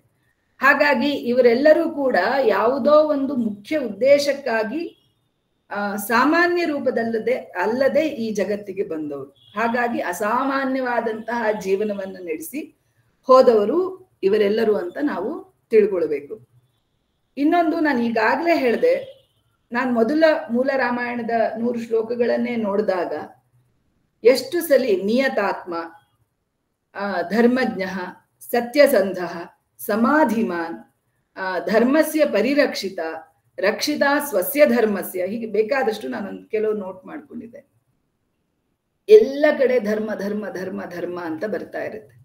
ಧರ್ಮ ಅಂದ್ರೆ ಏನು? ವಸ್ತುತಃ ಧರ್ಮ ಶಬ್ದಕ್ಕೆ ಬೇರೆ ಬೇರೆ ಶಾಸ್ತ್ರಗಳಲ್ಲಿ ಬೇರೆ ಬೇರೆ ರೀತಿಯ ಅರ್ಥವನ್ನ ಹೇಳ್ತಾರೆ. ಮೀಮಾಂಸಕರು ಧರ್ಮವನ್ನ ಕರ್ಮ, ಯಾಗ, ಯಜ್ಞ, ಅನುಷ್ಠಾನಗಳು ಅಂತ ಹೇಳ್ತಾರೆ. ನಾವು ವೇದಾಂತಿಗಳು ಧರ್ಮವನ್ನ ಸತ್ಯ, ಪರಮಾತ್ಮನ ಸ್ವರೂಪ ಅಂತ ಹೇಳ್ತೀವಿ. ನಾವು ಸಾಮಾನ್ಯ ಅರ್ಥವನ್ನ ತಗೊಳ್ಳೋಣ. ಈ ಅರ್ಥದಲ್ಲೇ ನಾನು ರಾಮನ ಧರ್ಮವನ್ನ ಹೇಳ್ತಾ ಇರೋದು. ಬದುಕಿನ ಒಂದು ಜೀವನದ ಮಾರ್ಗವನ್ನ ಧರ್ಮ ಅಂತ ಹೇಳ್ತಾರೆ. ಯದ್ಭೂತ ಹಿತಂ ಅತ್ಯಂತಂ ಸಧರ್ಮ. ಒಂದು ಭೂತಕ್ಕೆ ಯಾವುದು ಅತ್ಯಂತ ಹಿತವೋ ಅದು ಧರ್ಮ. ಹಿತ ಅಂದ್ರೆ ಏನು? ಹಿತ ಅಂದ್ರೆ ನಮ್ಗೆ ಸಂತೋಷವನ್ನು ಉಂಟು ಮಾಡೋದೆಲ್ಲ ಹಿತ ಅಲ್ಲ. ಉದಾಹರಣೆಗೆ ನನ್ಗೆ ಐಸ್ ಕ್ರೀಮ್ ತಿಂದ್ರೆ ಯಾವುದೊಂದು ಖುಷಿ ಬರುತ್ತೆ, ಅದು ಹಿತ ಅಲ್ಲ. ನಾನೊಂದು ಹಾಗಲಕಾಯಿ ತಿಂತೀನಿ, ಹಾಗಲಕಾಯಿ ತಿಂದ್ರು ಅದು ಕೊನೆಯಲ್ಲಿ ನನಗೆ ಒಂದು ಒಳ್ಳೆಯ ಫಲಿತವನ್ನು, ಅಂದ್ರೆ ನನಗೆ ಒಳ್ಳೆಯ ಆರೋಗ್ಯವನ್ನ ಉಂಟು ಮಾಡುತ್ತೆ. ಹಾಗಾಗಿ ಹಾಗಲಕಾಯಿ ನನಗೆ ಹಿತ. ಅಂದ್ರೆ ನಮಗೆ ಕೊನೆಯಲ್ಲಿ ತಾತ್ಪರ್ಯದಲ್ಲಿ ಯಾವುದು ನಮಗೆ ಒಳ್ಳೆಯದನ್ನೇ ಮಾಡುತ್ತೋ ಅದು ಹಿತ. ಹಾಗೆ ಭೂತಗಳಿಗೆ ಪಂಚಭೂತಗಳಿಗೆ ಅಥವಾ ಪ್ರಾಣಿಗಳಿಗೆ ಅತ್ಯಂತ ಹಿತವಾಗಿದ್ದು ಯಾವುದು ಅದು ಧರ್ಮ. ಅಂದ್ರೆ ಆ ಧರ್ಮ ಬೇರೆ ಬೇರೆ ರೀತಿಯಲ್ಲಿ ಬೇರೆ ಬೇರೆ ಆಗುತ್ತೆ. ಕೌಟುಂಬಿಕ ಧರ್ಮ, ವೈಯಕ್ತಿಕ ಧರ್ಮ, ಸಾಮಾಜಿಕ ಧರ್ಮ, ದೇಶದ ಧರ್ಮ, ಈ ರೀತಿ ಬೇರೆ ಬೇರೆ ರೀತಿಯಲ್ಲಿ ಧರ್ಮಗಳು ನಮ್ಗೆ ಕಾಣಿಸ್ತಾ ಹೋಗುತ್ತೆ. ರಾಮಾಯಣದಲ್ಲೂ ಅಷ್ಟೇ ರಾಮನ ವೈಯಕ್ತಿಕ ಧರ್ಮ, ಅವನು ಸೀತೆ ಮತ್ತು ಕುಟುಂಬದ ಜೊತೆಗೆ ವ್ಯವಹರಿಸುವಂತಹ ಧರ್ಮ, ಅವನು ದೇಶದ ಜನರೊಂದಿಗೆ ವ್ಯವಹರಿಸುವಂತಹ ಧರ್ಮ. ಇದನ್ನ ನಾವು ಒಂದು ಮಿತಿ ಅಂತ ಹೇಳ್ಬೋದು. ಧರ್ಮ ಅಂದ್ರೆ ಒಂದು ಚೌಕಟ್ಟು. ನಾವು ನಮ್ಮ ಬದುಕನ್ನ ಸುಂದರವಾಗಿ ಮಾಡಿಕೊಳ್ಳುವುದಕ್ಕೆ ನಾವು ಹಾಕಿಕೊಳ್ಳಬಹುದಾದಂತಹ ಒಂದು ಚೌಕಟ್ಟು ಧರ್ಮ. ಆ ಒಂದು ಸುಂದರವಾದಂತಹ ಮಿತಿಯೊಳಗೆ ಅದ್ಭುತವಾಗಿ ಬದುಕದಂತಹ ವ್ಯಕ್ತಿ ರಾಮ. ಹಾಗಾಗಿ ಇದು ಸ್ವಸ್ಯ ಧರ್ಮಸ್ಯ ಪರಿರಕ್ಷಿತ. ಪುನಃ ಜಗತ್ತಿನ ಧರ್ಮವನ್ನ ರಕ್ಷಣೆ ಮಾಡಿದವನು, ಧರ್ಮವನ್ನ ಸರಿಯಾಗಿ ತಿಳಿದವನು, ಸತ್ಯಸಂಧನು, ಸಮಾಧಿಮಾನ್, ಯಾವಾಗಲೂ ಸಮಾಧಾನವಾದಂತಹ ಚಿತ್ತ ಉಳ್ಳವನು, ಈ ರೀತಿಯ ಗುಣಗಳನ್ನ ಉಳ್ಳವನು ರಾಮ. ಹಾಗೆ ಅವನ ಶಕ್ತಿಯಾದಂತಹ ಸೀತೆಯ ಪಾತ್ರದಲ್ಲಿ ನಮ್ಗೆ ಪ್ರಾಯಶಃ ಸಾಮಾನ್ಯವಾಗಿ ನೋಡುವವರಿಗೆ ಅವಳೊಬ್ಬ ರಾಮನ ಪತ್ನಿ, ಪತಿವ್ರತೆ, ಯಾವಾಗ್ಲೂ ಯಾವುದಕ್ಕಾಗಿ ಆಸೆ ಪಡೆದವಳು.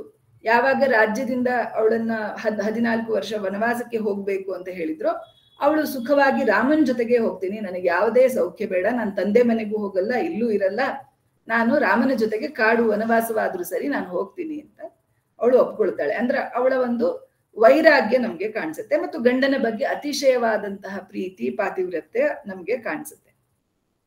ಹಾಗೆ ಅಷ್ಟೇ ದೃಷ್ಟಿಯಿಂದ ನೋಡದೆ ಅವಳು ಏನ್ ಹೇಳ್ತಾಳೆ ಅಂದ್ರೆ, ಒಂದ್ ಕಡೆ ಹೇಳ್ತಾಳೆ ಅವಳು ರಾಮನ ಶಕ್ತಿ, ಅನುರಕ್ತಾಸ್ಮಿ ಧರ್ಮೇಣ ಪತಿಂ ವೀರ್ಯವತಾಂ ಪರಂ.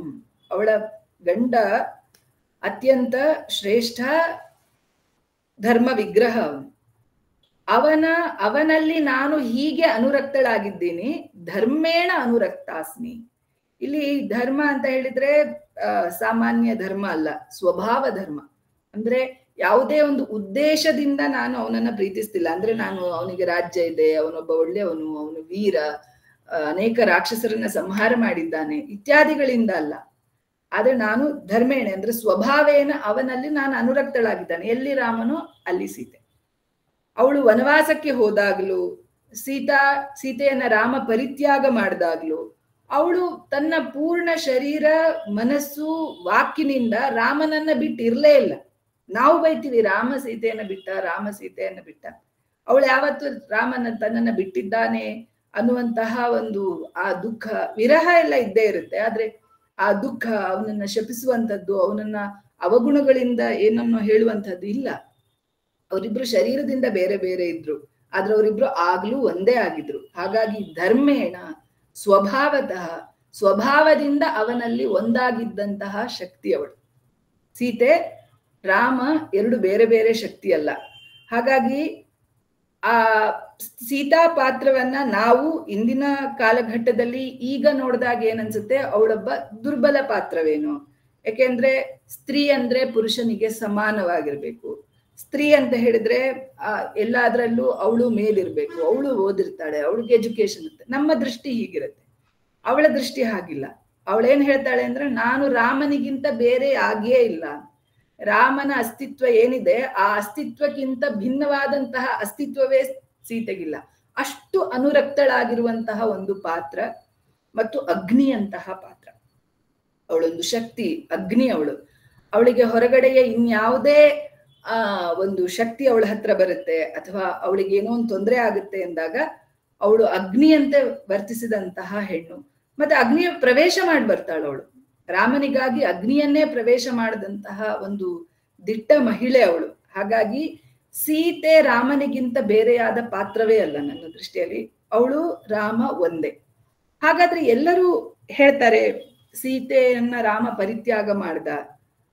ಬೇರೆ ಬೇರೆ ರಾಮಾಯಣದಲ್ಲಿ ಬೇರೆ ಬೇರೆ ರೀತಿಯಲ್ಲಿ ಸೀತೆಯನ್ನ ಚಿತ್ರಣ ಮಾಡಿದ್ದಾರೆ. ಒಬ್ಳು ಅಬಲೆಯಾಗಿ ಕಾಣಿಸ್ತಾಳೆ, ರಾಮನನ್ನ ಬಿಟ್ಟವಳಂತೆ ಅನ್ನಿಸ್ತಾಳೆ. ಆದ್ರೆ ನಾವು ಇದನ್ನ ಈ ಕಲ್ಪನೆಯಲ್ಲೇ ನೋಡ್ಬೇಕು. ಯಾಕೆಂತ ಹೇಳಿದ್ರೆ ನಾನು ಮೊದಲೇ ಹೇಳಿದಾಗ ಇದೊಂದು ಧರ್ಮ ಕಾವ್ಯ, ಧರ್ಮವನ್ನ ತಿಳಿಸ್ಲಿಕ್ಕೆ ಬಂದಂತಹ ಕಾವ್ಯ. ರಾಮ ಯಾವಾಗ ರಾವಣನ ಸಂಹಾರ ಮಾಡಿ ಅಯೋಧ್ಯೆಯನ್ನ ಪ್ರವೇಶ ಮಾಡ್ತಾನೆ, ಆಗ ಆಗಿನ ಒಂದು ಪರಿಸ್ಥಿತಿ, ಒಂದೆರಡು ಶ್ಲೋಕ ಇದೆ, ನಾನು ಹೇಳ್ತೀನಿ. ಆಗ ಹೇಗಿತ್ತು, ರಾಮ ರಾಜ್ಯ ಹೇಗಿತ್ತು ಅಂತ.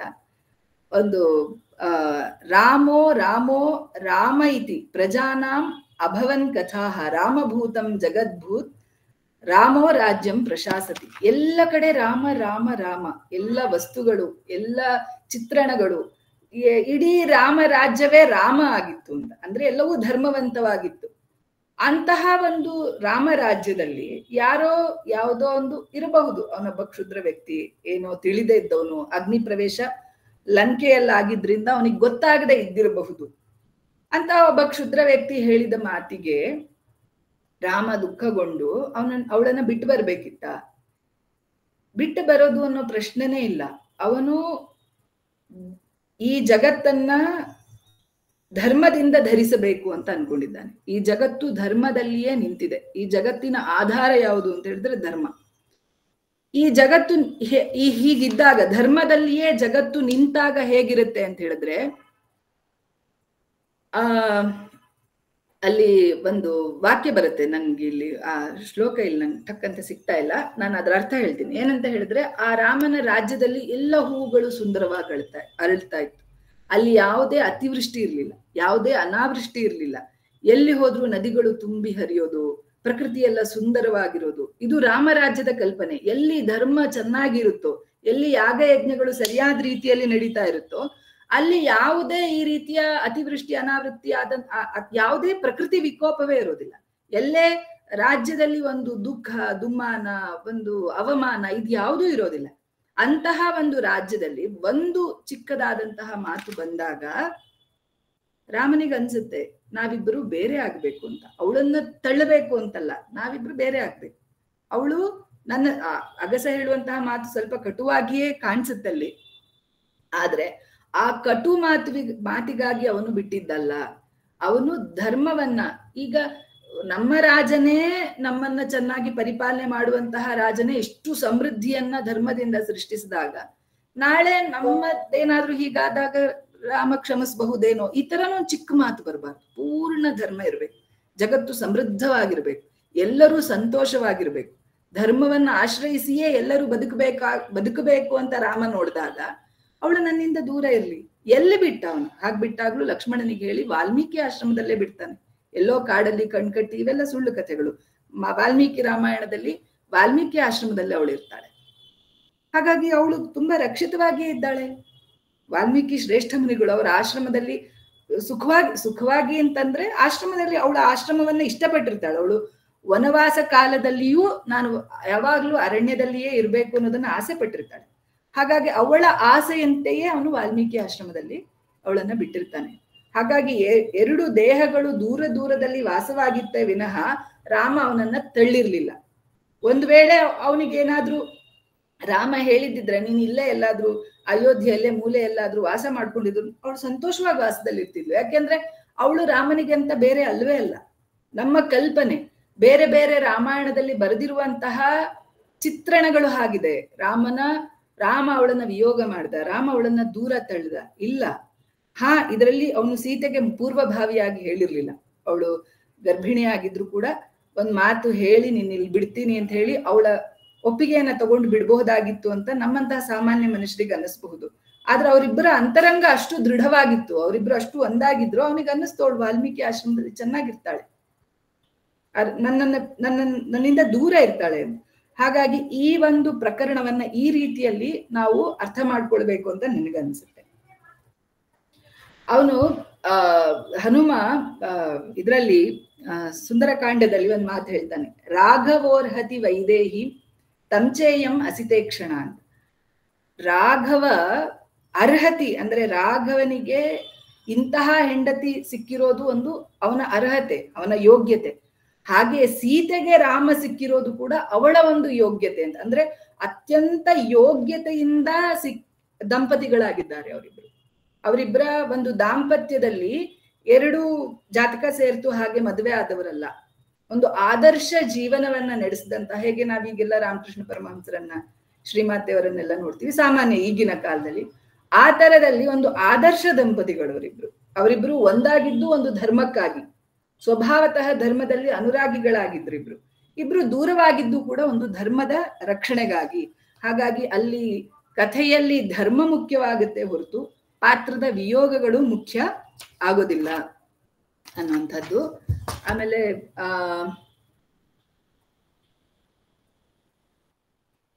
ಮತ್ತೆ ಇನ್ನೊಂದು ವಿಶೇಷವನ್ನ ನಾನು, ಒಂದು ಶ್ಲೋಕ ಇದೆ, ಆ ಶ್ಲೋಕ ಬೇಡ ಹಾಗೆ ಹೇಳ್ತೀನಿ. ಸೀತೆ ಅಶೋಕವನದಲ್ಲಿ 10 ತಿಂಗಳ ಕಾಲ ಏನಿರ್ತಾಳೆ ಅಲ್ಲಿ ಅವಳು ಸಂಧ್ಯಾ ವಂದನೆಯನ್ನು ಮಾಡ್ತಾ ಇರ್ತಾಳೆ.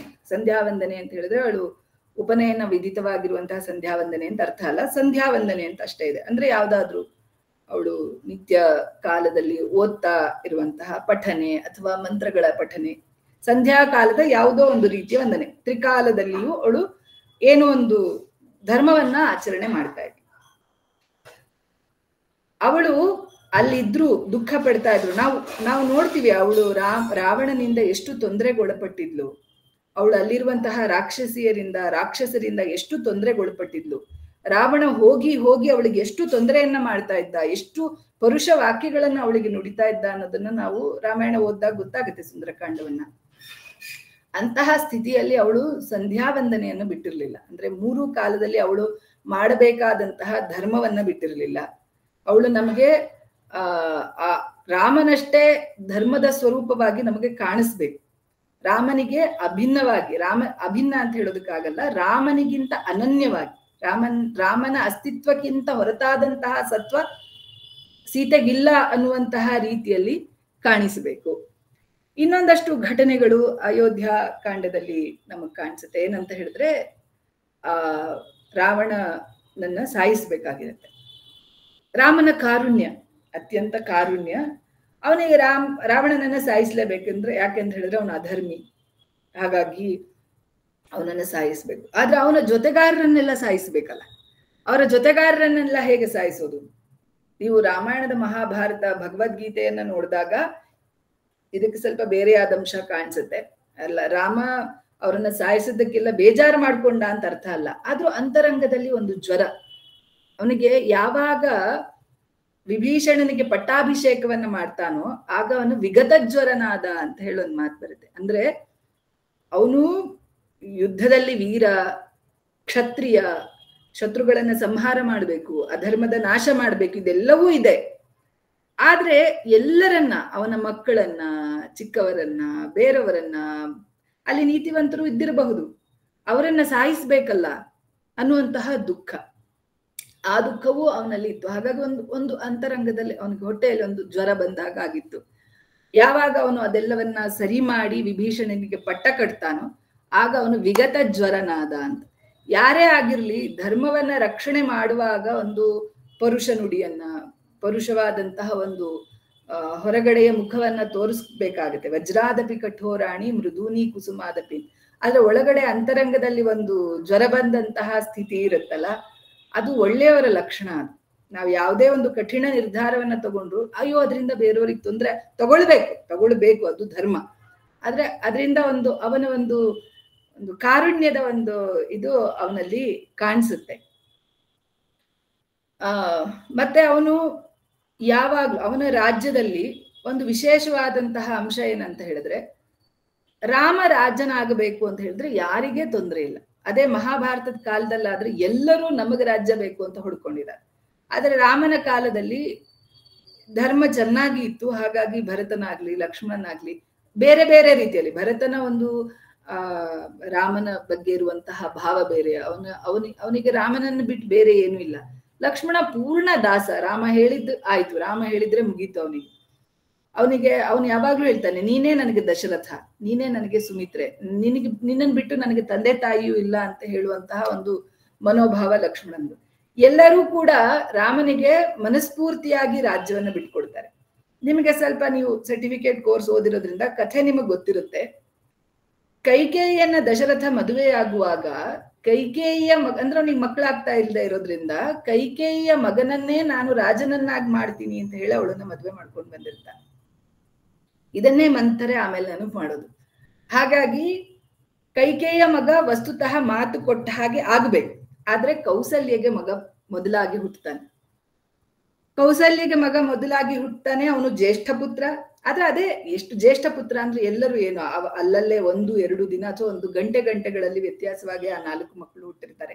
ಹಾಗಾಗಿ ಬಹಳ ಅವರಲ್ಲಿ ಏನು ಅಂತರ ಏನಿರೋದಿಲ್ಲ ಏಜ್ ಅಲ್ಲಿ. ಆದ್ರೆ ಭರತ ಮಾತು ಕೊಟ್ಟಂತೆ, ದಶರಥ ಇಕ್ಷ್ವಾಕು ವಂಶದಲ್ಲಿ ಮಾತು ಕೊಟ್ರೆ ಅವರು ಮಾತಿಗೆ ಬಹಳ ನಿಲ್ಲುವಂತಹ ವಂಶ. ಹಾಗಾಗಿ ಮಾತು ಕೊಟ್ಟಿದ್ರಿಂದ ಭರತ ಆಗ್ಬೇಕು. ಆದ್ರೆ ಭರತನ ಒಂದು ಆದರ್ಶ ಏನು ಅಂತ ಹೇಳಿದ್ರೆ, ಅಣ್ಣ ಎಲ್ಲರಿಗಿಂತ ಮೊದಲು ಹುಟ್ಟಿದವನು ರಾಮ, ಅವನು ತಂದೆಗೆ ಸಮಾನ, ಅವನೇ ಆಗಬೇಕು ಅನ್ನೋದೇ ಅವನ ನಿಶ್ಚಯ. ಈ ಒಂದು ಮೂರ್ತ ರೂಪವಾದಂತಹ ಒಂದು ಗುಣ ಏನಿದೆ ಅದು ಪ್ರಾಯಶಃ ಆ ಯುಗದಲ್ಲಿ ಮಾತ್ರ ಇದ್ದಂತಹ ಗುಣ. ಆ ಯುಗ ಕಳೆದ ನಂತರ ಇನ್ಯಾವುದೇ ಯುಗದಲ್ಲಿ ನಾವು ಆ ಗುಣವನ್ನು ನೋಡೋದಕ್ಕೆ ಸಾಧ್ಯ ಇಲ್ಲ. ಹಾಗಾಗಿ ಇದೊಂದು ವಿಶೇಷವಾದಂತಹ ಗುಣ. ನಾನು ಮುಖ್ಯವಾಗಿ ರಾಮನನ್ನ ಕುರಿತು ಹೇಳಬೇಕು, ಸೀತೆಯನ್ನ ಕುರಿತು ಹೇಳಬೇಕು, 3ನೆಯ ಮುಖ್ಯ ಪಾತ್ರವಾದಂತಹ ಆಂಜನೇಯನನ್ನ, ಹನುಮನನ್ನ ಕುರಿತು ಹೇಳಬೇಕು. ಯಾಕೆ ಹೇಳ್ಬೇಕು ಅಂತ ಅನ್ಕೊಂಡೆ ಅನ್ನೋದನ್ನ ನಾನು ಕೊನೆಯಲ್ಲಿ ಹೇಳ್ತೀನಿ.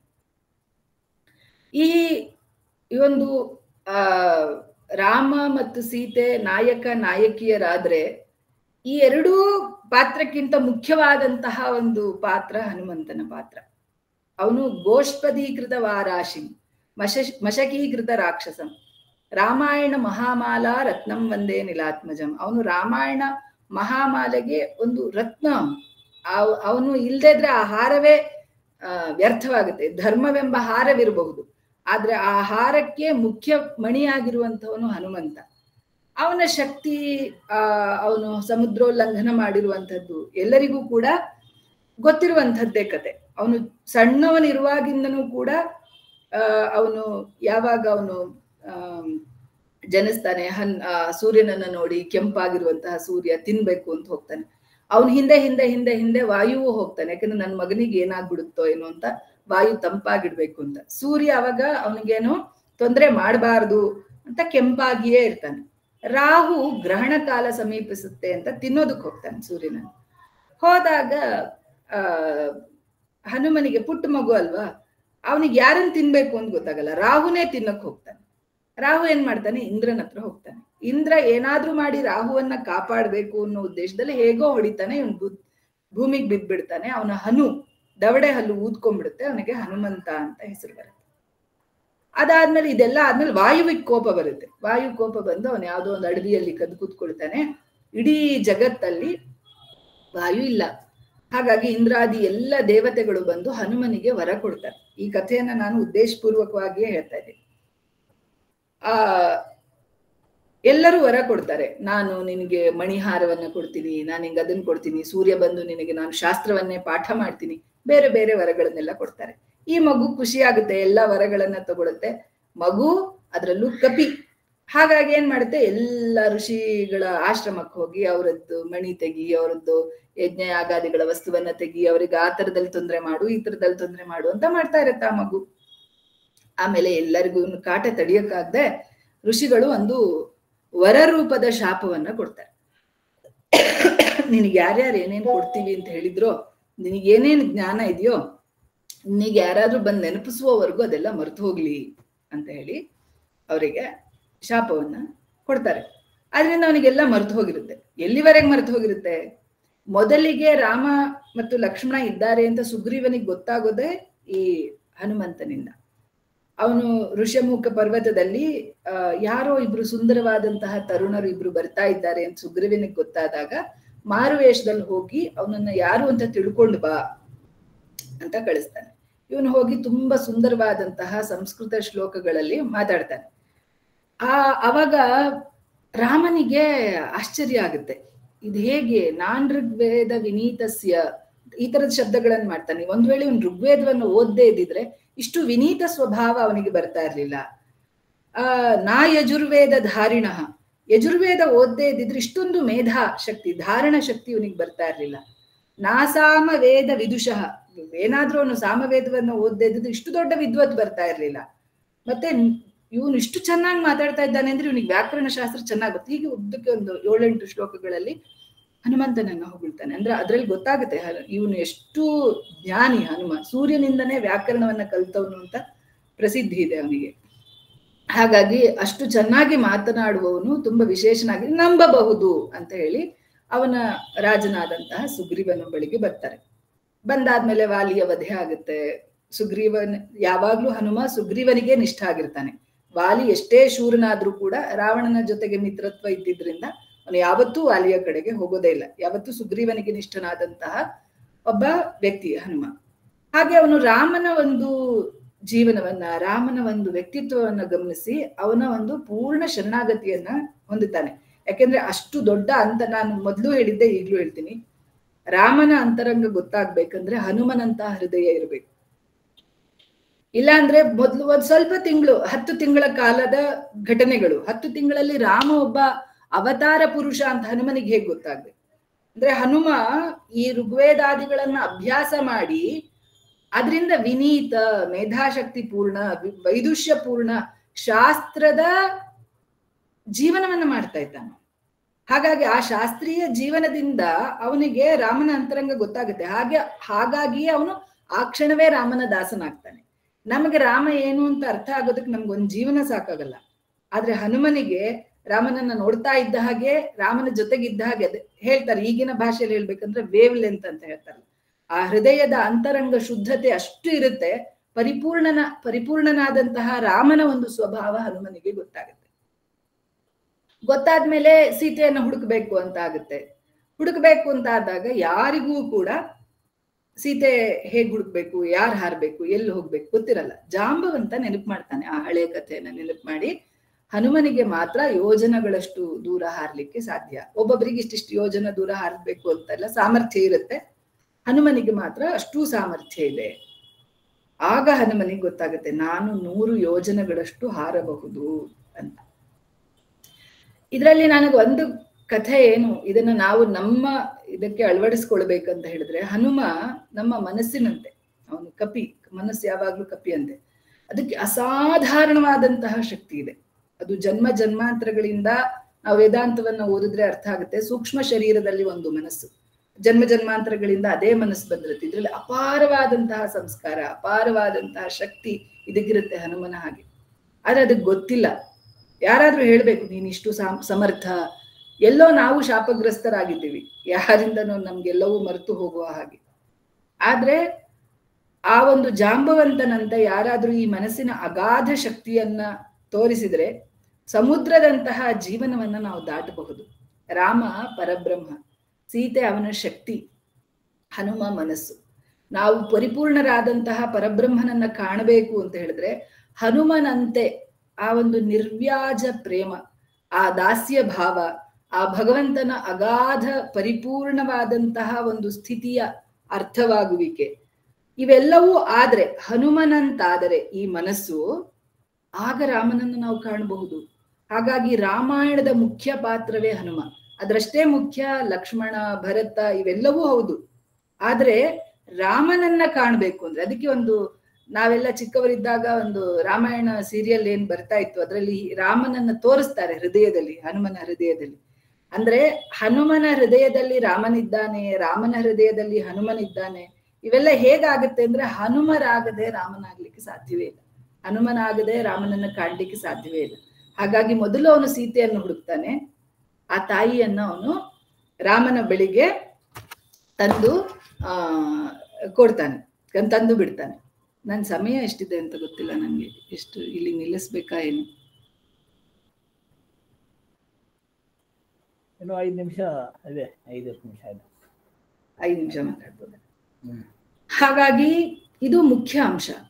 ಹಾಗೆ ಇಡೀ ರಾಮಾಯಣವನ್ನ ಅರ್ಥ ಮಾಡ್ಕೊಳ್ತಾ ಹೋದ್ರೆ, ಹನುಮನ ಹಾಗೆ ರಾಮಾಯಣವನ್ನ ನಾವು ಅರ್ಥ ಮಾಡ್ಕೊಂಡಿದ್ದೇ ಆದ್ರೆ ರಾಮಾಯಣ ಮೋಕ್ಷ ಗ್ರಂಥ.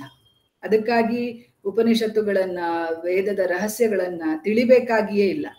ಹನುಮನ ಸ್ವಭಾವಗಳೇನು ಅಂತ ಮೊದಲಿಗೆ ನಾವು ಅರ್ಥ ಮಾಡ್ಕೊಳ್ಬೇಕು. ಅವನು ಪರಿಪೂರ್ಣ ಶಾಸ್ತ್ರಜ್ಞ ಆದ್ರೂ ಕೂಡ ಸ್ವಭಾವದಲ್ಲಿ ಅವನು ಕಪಿ, ಚಂಚಲ ಆಗಿರಬಹುದು.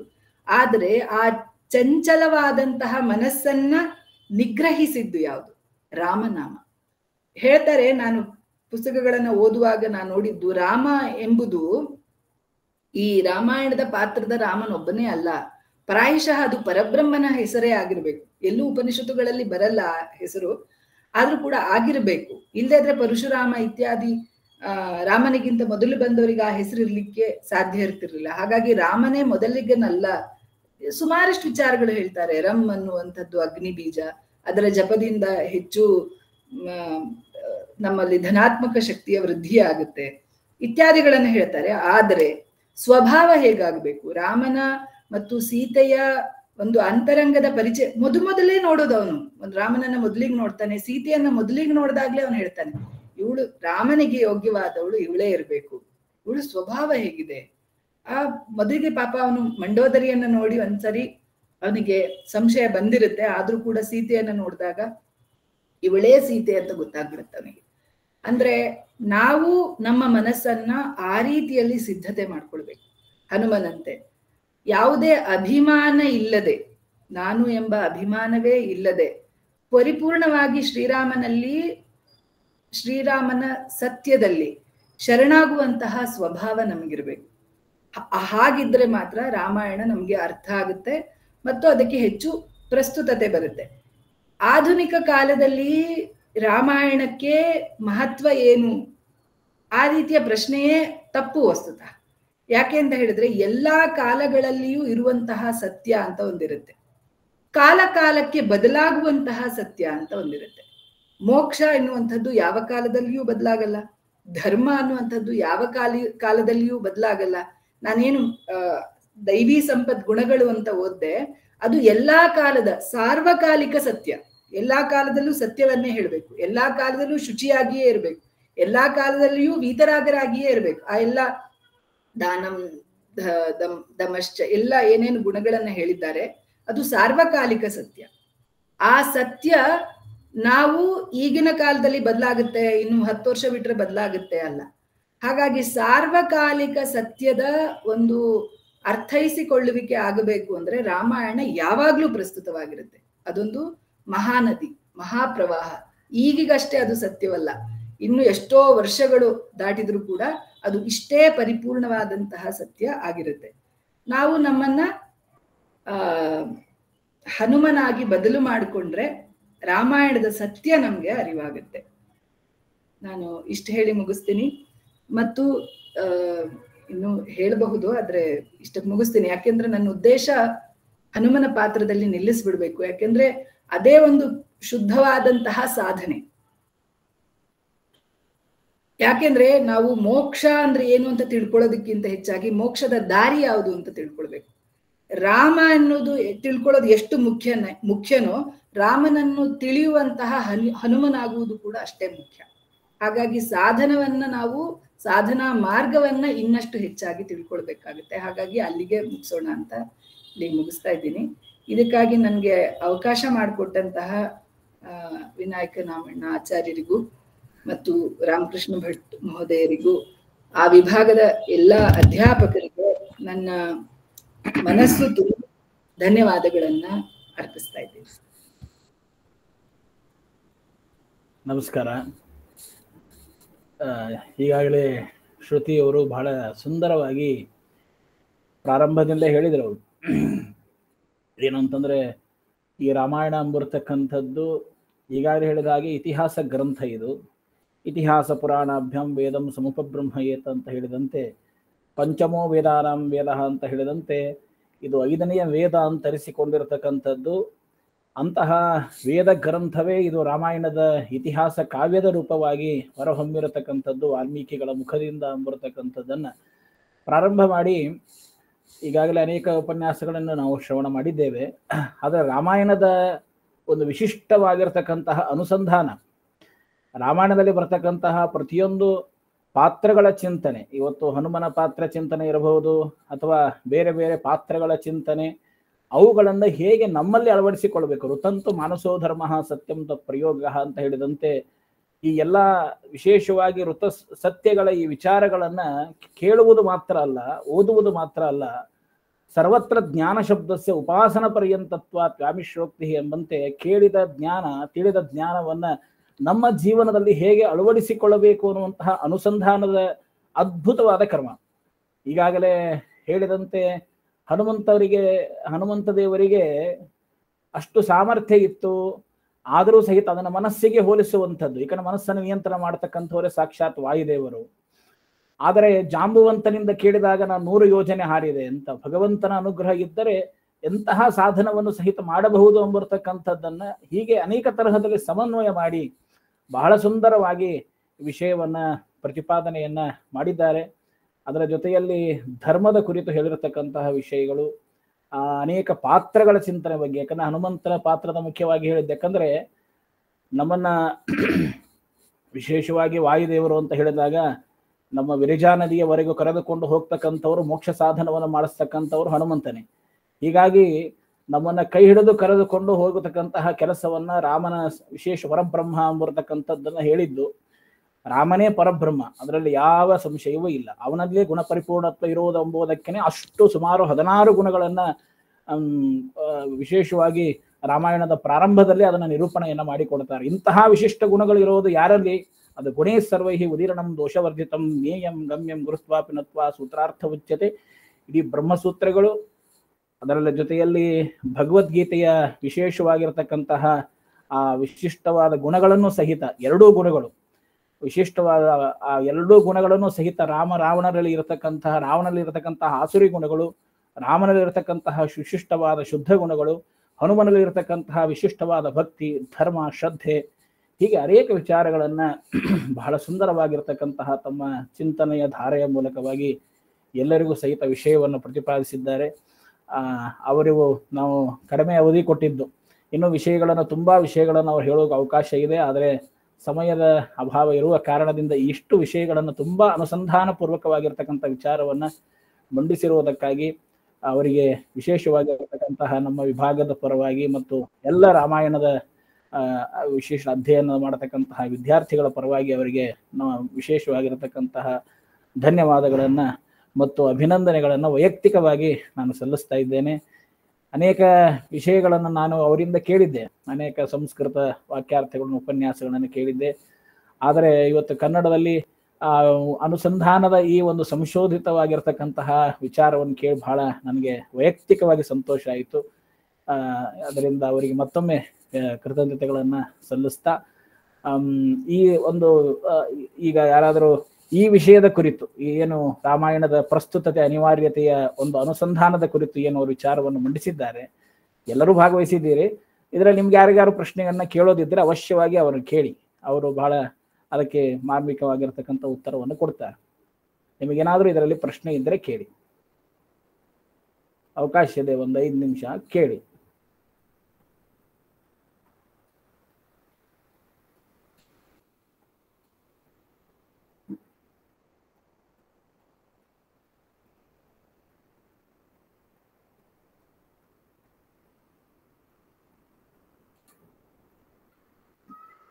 ಪ್ರಶ್ನೆಗಳಿಲ್ಲ ಅಂತ ಅನಿಸೋದು ಎಲ್ಲರಿಗೂ ವಿಷಯದ ಮನವರಿಕೆ ಆಗಿರುವ ಕಾರಣದಿಂದ.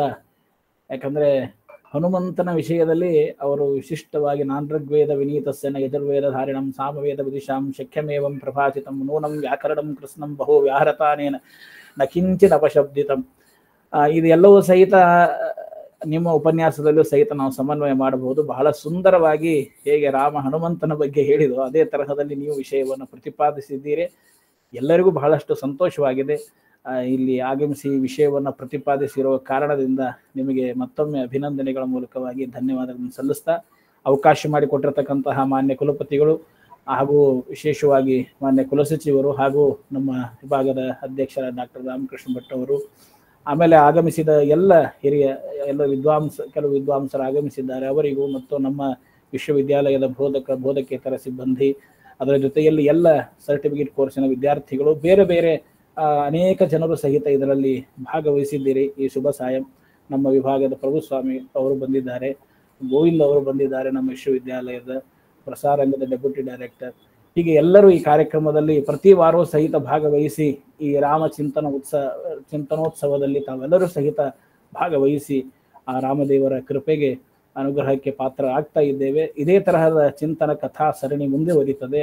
ಮತ್ತೆ ಮುಂದೆ ಇನ್ನೊಬ್ಬ ಹಿರಿಯ ವಿಶಿಷ್ಟವಾಗಿರತಕ್ಕಂತಹ ವಿದ್ವಾಂಸರ ಒಂದು ಉಪನ್ಯಾಸದಲ್ಲಿ ಮತ್ತೆ ಭೇಟಿಯಾಗೋಣ ಅಂತ ಹೇಳ್ತಾ ಎಲ್ಲರಿಗೂ ಮತ್ತೊಮ್ಮೆ ನಮಸ್ಕಾರವನ್ನು ಹೇಳ್ತಾ ಇಂದಿನ ಕಾರ್ಯಕ್ರಮಕ್ಕೆ ನಾನು ಮಂಗಲವನ್ನ ಹೇಳ್ತಾ ಇದ್ದೇನೆ. ನಮಸ್ಕಾರ.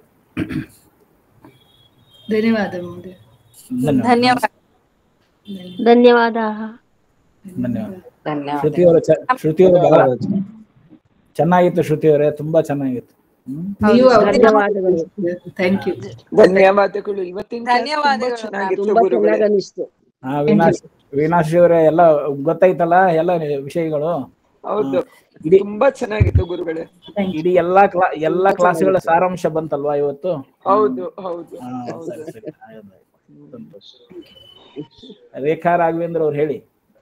ಸರ್, ಅದೇ ಇವರು ಶ್ರುತಿ ಮ್ಯಾಮ್ ಹೇಳಿದ ಹಾಗೆ ಆಂಜನೇಯ ಇಲ್ಲದೆ ರಾಮಾಯಣ ಇಲ್ಲ ಅಂತ ಅವ್ರು ಹೇಳಿದ್ರಲ್ಲ, ಸೊ ಅದ್ರ ಮೇಲೆ ಇನ್ನೊಂಚೂರು ಎಲಾಬೋರೇಟ್ ಮಾಡಿ ಇನ್ಯಾವತ್ತಾದ್ರೂ ಆಂಜನೇಯನ ಕುರಿತು ಕ್ಲಾಸ್ ಏನಾದ್ರು ಮಾಡ್ಬೋದು, ಸುಂದರಕಾಂಡ ಕುರಿತು ಮಾಡ್ಬೋದು ಖಂಡಿತ.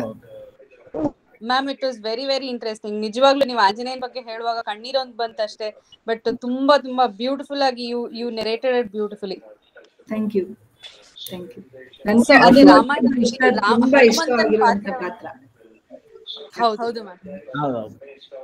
ಆಂಜನೇಯನ ಪಾತ್ರದ ಚಿಂತನೆಯ ಕುರಿತು ಒಂದು ಉಪನ್ಯಾಸ ಆಗಿದೆ ಈಗಾಗಲೇ. ನಮ್ಮ ಡಾಕ್ಟರ್ ರಾಮಕೃಷ್ಣ ಭಟ್ ಅವರು ಸಹಿತ ಮಾಡಿದ್ದಾರೆ. ಎಷ್ಟು ಆಂಜನೇಯನ ಪಾತ್ರದ ಬಗ್ಗೆ ಎಷ್ಟು ತಿಳ್ಕೊಂಡ್ರು ಕಡಿಮೆನೆ, ಎಷ್ಟು ಕಾಣಿದ್ರು ಕಡಿಮೆನೆ. ಯಾಕಂದ್ರೆ ಮಹಾವ್ಯಾಕರಣಂಬೋಧಿ ಮಂಥಮಾನ ಸಂಬಂಧರಂ ಕವಯಂತಂ ರಾಮಕೀರ್ತ್ಯ ಹನುಮಂತಂ ಉಪಾಸ್ಮಹಿ ಅಂತ ಹೇಳಿದ್ದಾರೆ. ಮಹಾವ್ಯಾಕರಣಂಬೋಧಿಯಲ್ಲಿ ಮುಳುಗಿದವನು ಯಾರು? ಸಾಕ್ಷಾತ್ ಹನುಮಂತನು. ಹೀಗಾಗಿ ಅದು ಹನುಮಂತ ಶಬ್ದ ಹೇಗೆ ಬಂತು ಅಂತ ಹೇಳಿದ್ದು, ಹನು ಹಿಂಸಾಗತ್ತೆ ಅದನ್ನು ಹೇಳಿದ್ದಾರೆ, ಅವರೇ ಹೇಳಿದ್ದಾರೆ ಹೇಗೆ ಬಂತು ಅಂತ. ಅದಕ್ಕೆ ವ್ಯಾಖ್ಯಾನದಲ್ಲಿ ಅನೇಕ ವಿಚಾರಗಳಿದೆ, ಅದರ ವಿಶೇಷ ವೈಶಿಷ್ಟ್ಯಗಳು ಬೇರೆ ಬೇರೆ ಇದೆ. ಆದ್ರೂ ಹನುಮಂತನನ್ನ ತಿಳಿದುಕೊಂಡ್ರೆ ರಾಮನ್ ತಿಳ್ಕೊಳಿಕ್ ಆಗ್ತದೆ. ಮುಕುಂದ ಭಕ್ತಿ ಗುರುಭಕ್ತಿ ಜಾಯೈ ಅಂತ ಹೇಳಿ, ಅದಕ್ಕೆ ಹನುಮಂತನೇ ಗುರು, ಸಾಕ್ಷಾತ್ ದೇವರೇ ಮುಕುಂದ. ಗುರುಗಳಲ್ಲಿ ಹನುಮಂತನಲ್ಲಿ ಭಕ್ತಿ ಮಾಡಿದ್ರೆ ರಾಮನ ಅನುಗ್ರಹ ನಮ್ಗೆ ಆಗ್ತದೆ ಅನ್ನುವಂತಹ ಸುಂದರವಾದ ವಿಷಯವನ್ನು ಅವರು ಪ್ರತಿಪಾದಿಸಿದ್ದಾರೆ. Amazing. Okay. ಧನ್ಯವಾದಗಳು.